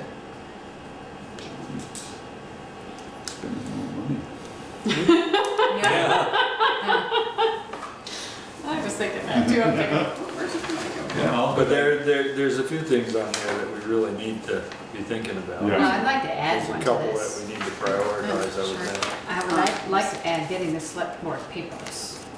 Select board what? Paperless. Oh, right, Because sure. tablets or Yeah, bring your own, I don't know, I care how we figure it out, but. Sure. So good.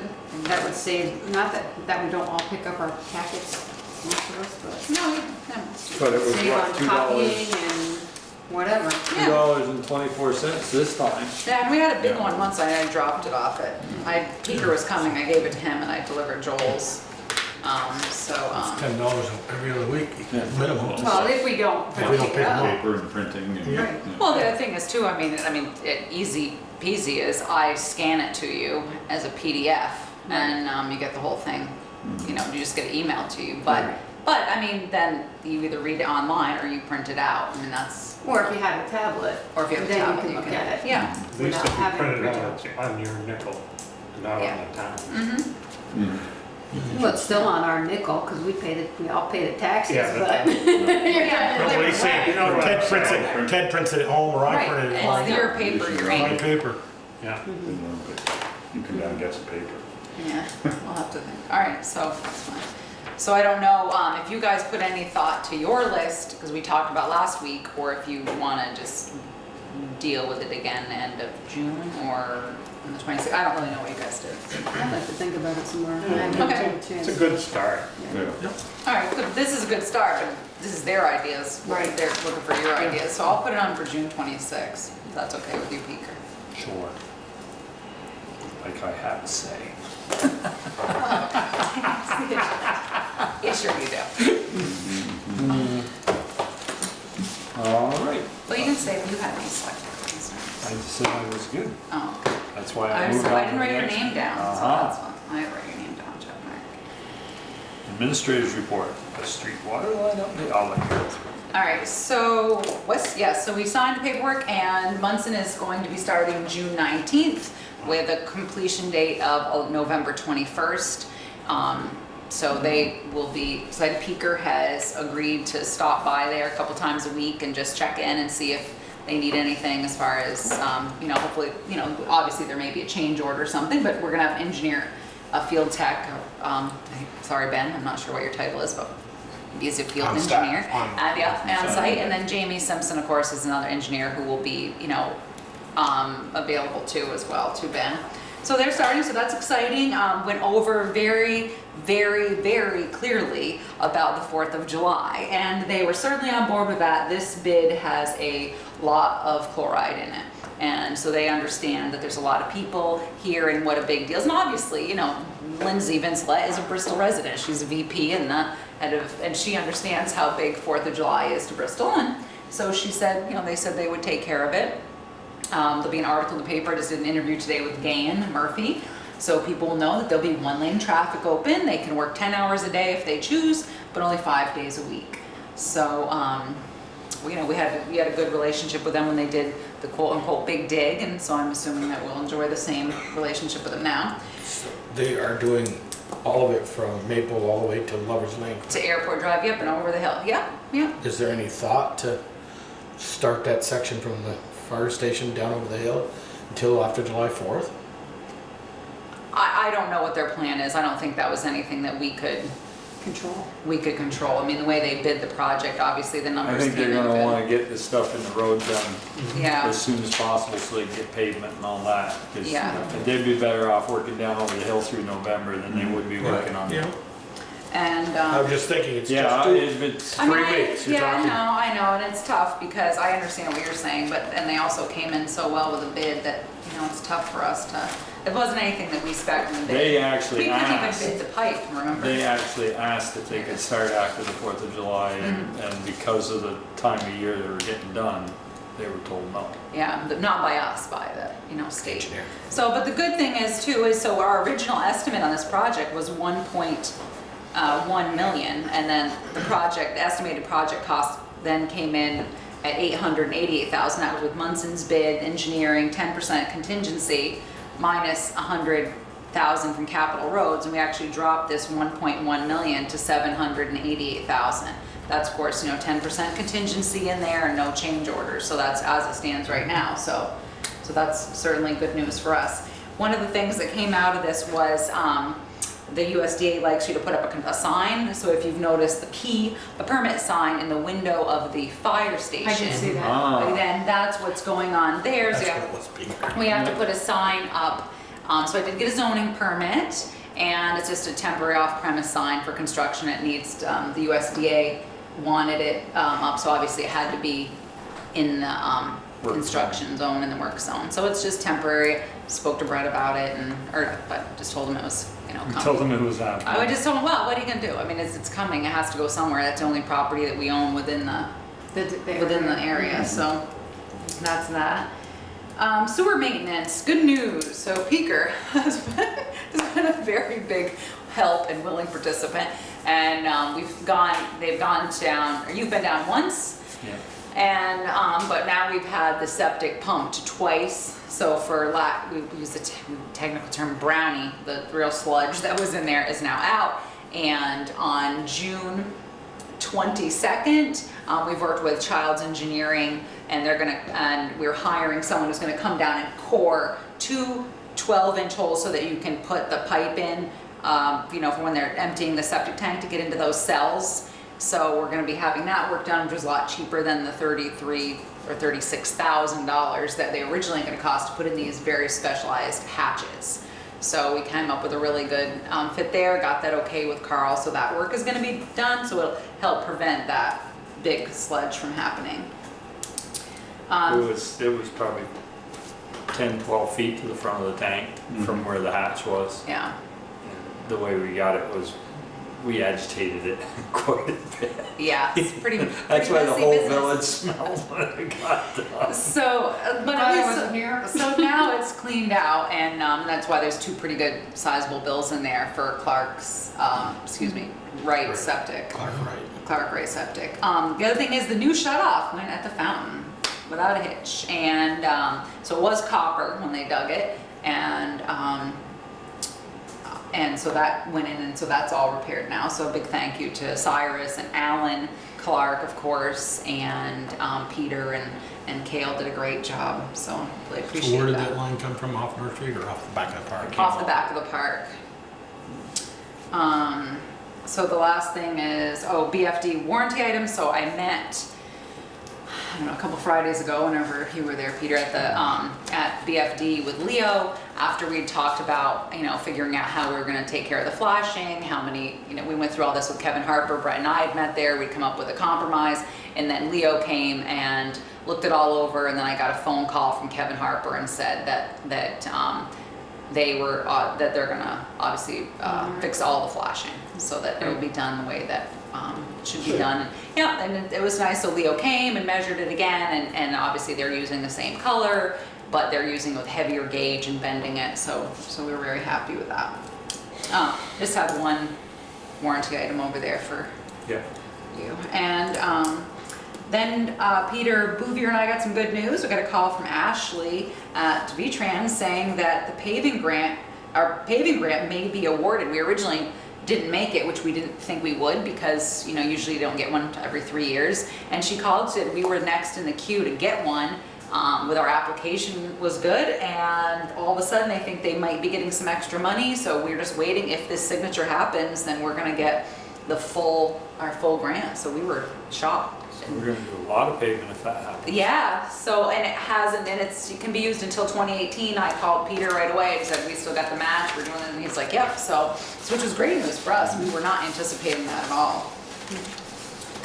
That means we're gonna be dry for the next 3 to 5 years. You know, usually it's every 3 that you get one, so I was actually tickled that we made it. And that's it. You have, I'm all done, but unless someone else has something, you have an executive session. Figure I did have one more thing, I'm sorry, everybody. Night, Jim. Good night, Jen. Under highway, Yep. it's the page 3 of 3 of 12 up in the corner. Okay. We didn't spend anything, only $590.77 on sidewalks. Yeah, not yet. But we can't spend it after July 1, right? Right, so what we did was we called the auditor, because remember, we're just worked it out with, we're working out with Munson's Right. subcontractor, we're gonna do $30,000 worth of work. So we talked, we don't normally encumber money because Pete Coffey had mentioned that, so I had Jen call the auditor and ask him what he wanted us to do. And basically what he wants us to do is not spend it, let the 15 go into the undesignated fund balance this year, knowing that next year you're gonna spend it, 30,000 in sidewalk, so that's fine. Oh, okay. So we'll put it back into sidewalks next year. No, it's still next year, the sidewalk budget is gonna look like it's overspent. It's gonna be Overspent by 15. underspent by 15,000 this year, it's gonna be overspent by 15 next year.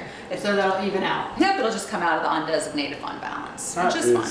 That, We can't That is- issue a check to Munson for $15,000 before No. July 1? Nope. If he gives us a bill? No, because the auditor's gonna come and they're gonna see that you Because haven't, they're starting on the 19th, right? I know, but they're, we won't do sidewalk though until the end. right, yeah. I just, I know, you're gonna It's have to it's explain a it in the town squirrely way report. of doing it. yeah, I mean, we can't carry that money over, so what do? We're basically not telling them what we're doing with it. Yeah. You're not telling whom. We're not The public. telling the public how we're dealing with this. I mean, Well, you're gonna tell, I mean, it could be, obviously it's gonna be in the minutes, and you just make a note in your audit report, I mean, in your town report next year, I know. This is where you do the capital fund for the sidewalk. Which is Yeah. exactly what you got through, we just need to reword that this time around to get that corrected at town report, time, but I asked Jen to call, because I said, same thing, but it's what they're gonna do, it's like the date of an invoice or when you get something. And I saw that and I'm going, boy, for a town that we're on a 99-year replacement schedule, and we don't Yeah. we don't put enough in it anyway, because we get harped at it town meeting Oh, this past absolutely. year, No, we're going actually all the way from the east side, this makes sense, from the east side of the west entrance of Maple Fields, all the way down to end of Ramona Halleck's property. Then we're gonna install the couple new pads across the street from the firehouse, and then drive and then go down. We're gonna pour 3 more pads down there like we talked about before, basically a Cone Landing, so we can put in the crosswalk, we'll put in the truncated domes, we'll put in the signage. So we're gonna spend the whole 30,000. We're just obviously not gonna be spending it until much later into the So the fiscal year. budget this time next year looked like we overspent by $30,000. Yeah, but it's fine, you're just gonna make a note in the town report. why don't we No, ask it'll look them? like you overspent by 15,000. Overspent by So why don't we take that, and why don't we be honest with the people and take that $15,000 and put it into ask to put it into the sidewalk line, because we didn't spend it last You year. could and that's do where that. we want it. You can totally do that, you just have them. I'd rather not overspend, because that's the first thing somebody's gonna pick up is you overspent that line by $15,000. Why? Yeah. But they're not gonna remember that you underspent it the previous year. That's correct. You're just gonna have to word it correctly in the warning, so that basically, since you're already gonna start on your 17-18 budget, when you do it, that you're gonna say, can we take it out of the undesignated fund balance of June 2017 and put it in the 17-18? But then I think it won't be sidewalk line, it will be your new capital fund. So you'll be able to do it, yeah, absolutely. I'm just saying, I asked him. I'd rather do that than overspend it. Okay, Yeah. those were just the options he gave you. Is that your only question on the budget? Yeah, well, I saw that and I said, geez, I wish we, for, like I said, Yeah. we can't catch up. Well, And remember- we got harped at in March, and Absolutely. rightly so, the public was right, we don't put enough money in the sidewalk. Right. Well, and remember too, we originally had held the money because we were waiting for the results of the downtown grant, Downtown, right. which we didn't get until, middle end of May, till we were gonna know, because we were holding that 30 this year and that for the match, and we would have spent it that way. But then when we got denied, it's one of those things when you're trying to hold up 2 years of money. So that's why it's great that it's gonna be a capital fund. It'll just be easier than doing this, It is, but I just don't wanna keep having capital funds for everything. No, but And I'd this is- rather have it, we change our paving and sidewalk, and call it paving and sidewalk Yeah. capital fund. But then we could you've got all this money, how come you're only spending this much on sidewalks? Yeah. So I think that, Well, And- I think those need to be separate. Yeah. You're right, Peter. But I it's, see your yeah, point there, but. and, but plus too, then it stops you from doing this, because we run into this on a very regular basis with sidewalks, so it'll just alleviates the timing for you. Somebody want to make that a motion to go into executive session? Motion to enter executive session to discuss the employment of a new town administrator, promotion of existing employee, and evaluations of a public officers or employees per 1 VSA, section 313, subsection A, subsection 3. Second. All those in favor signify by saying aye. Aye. Opposed, nay. Motion carried. Shut us down.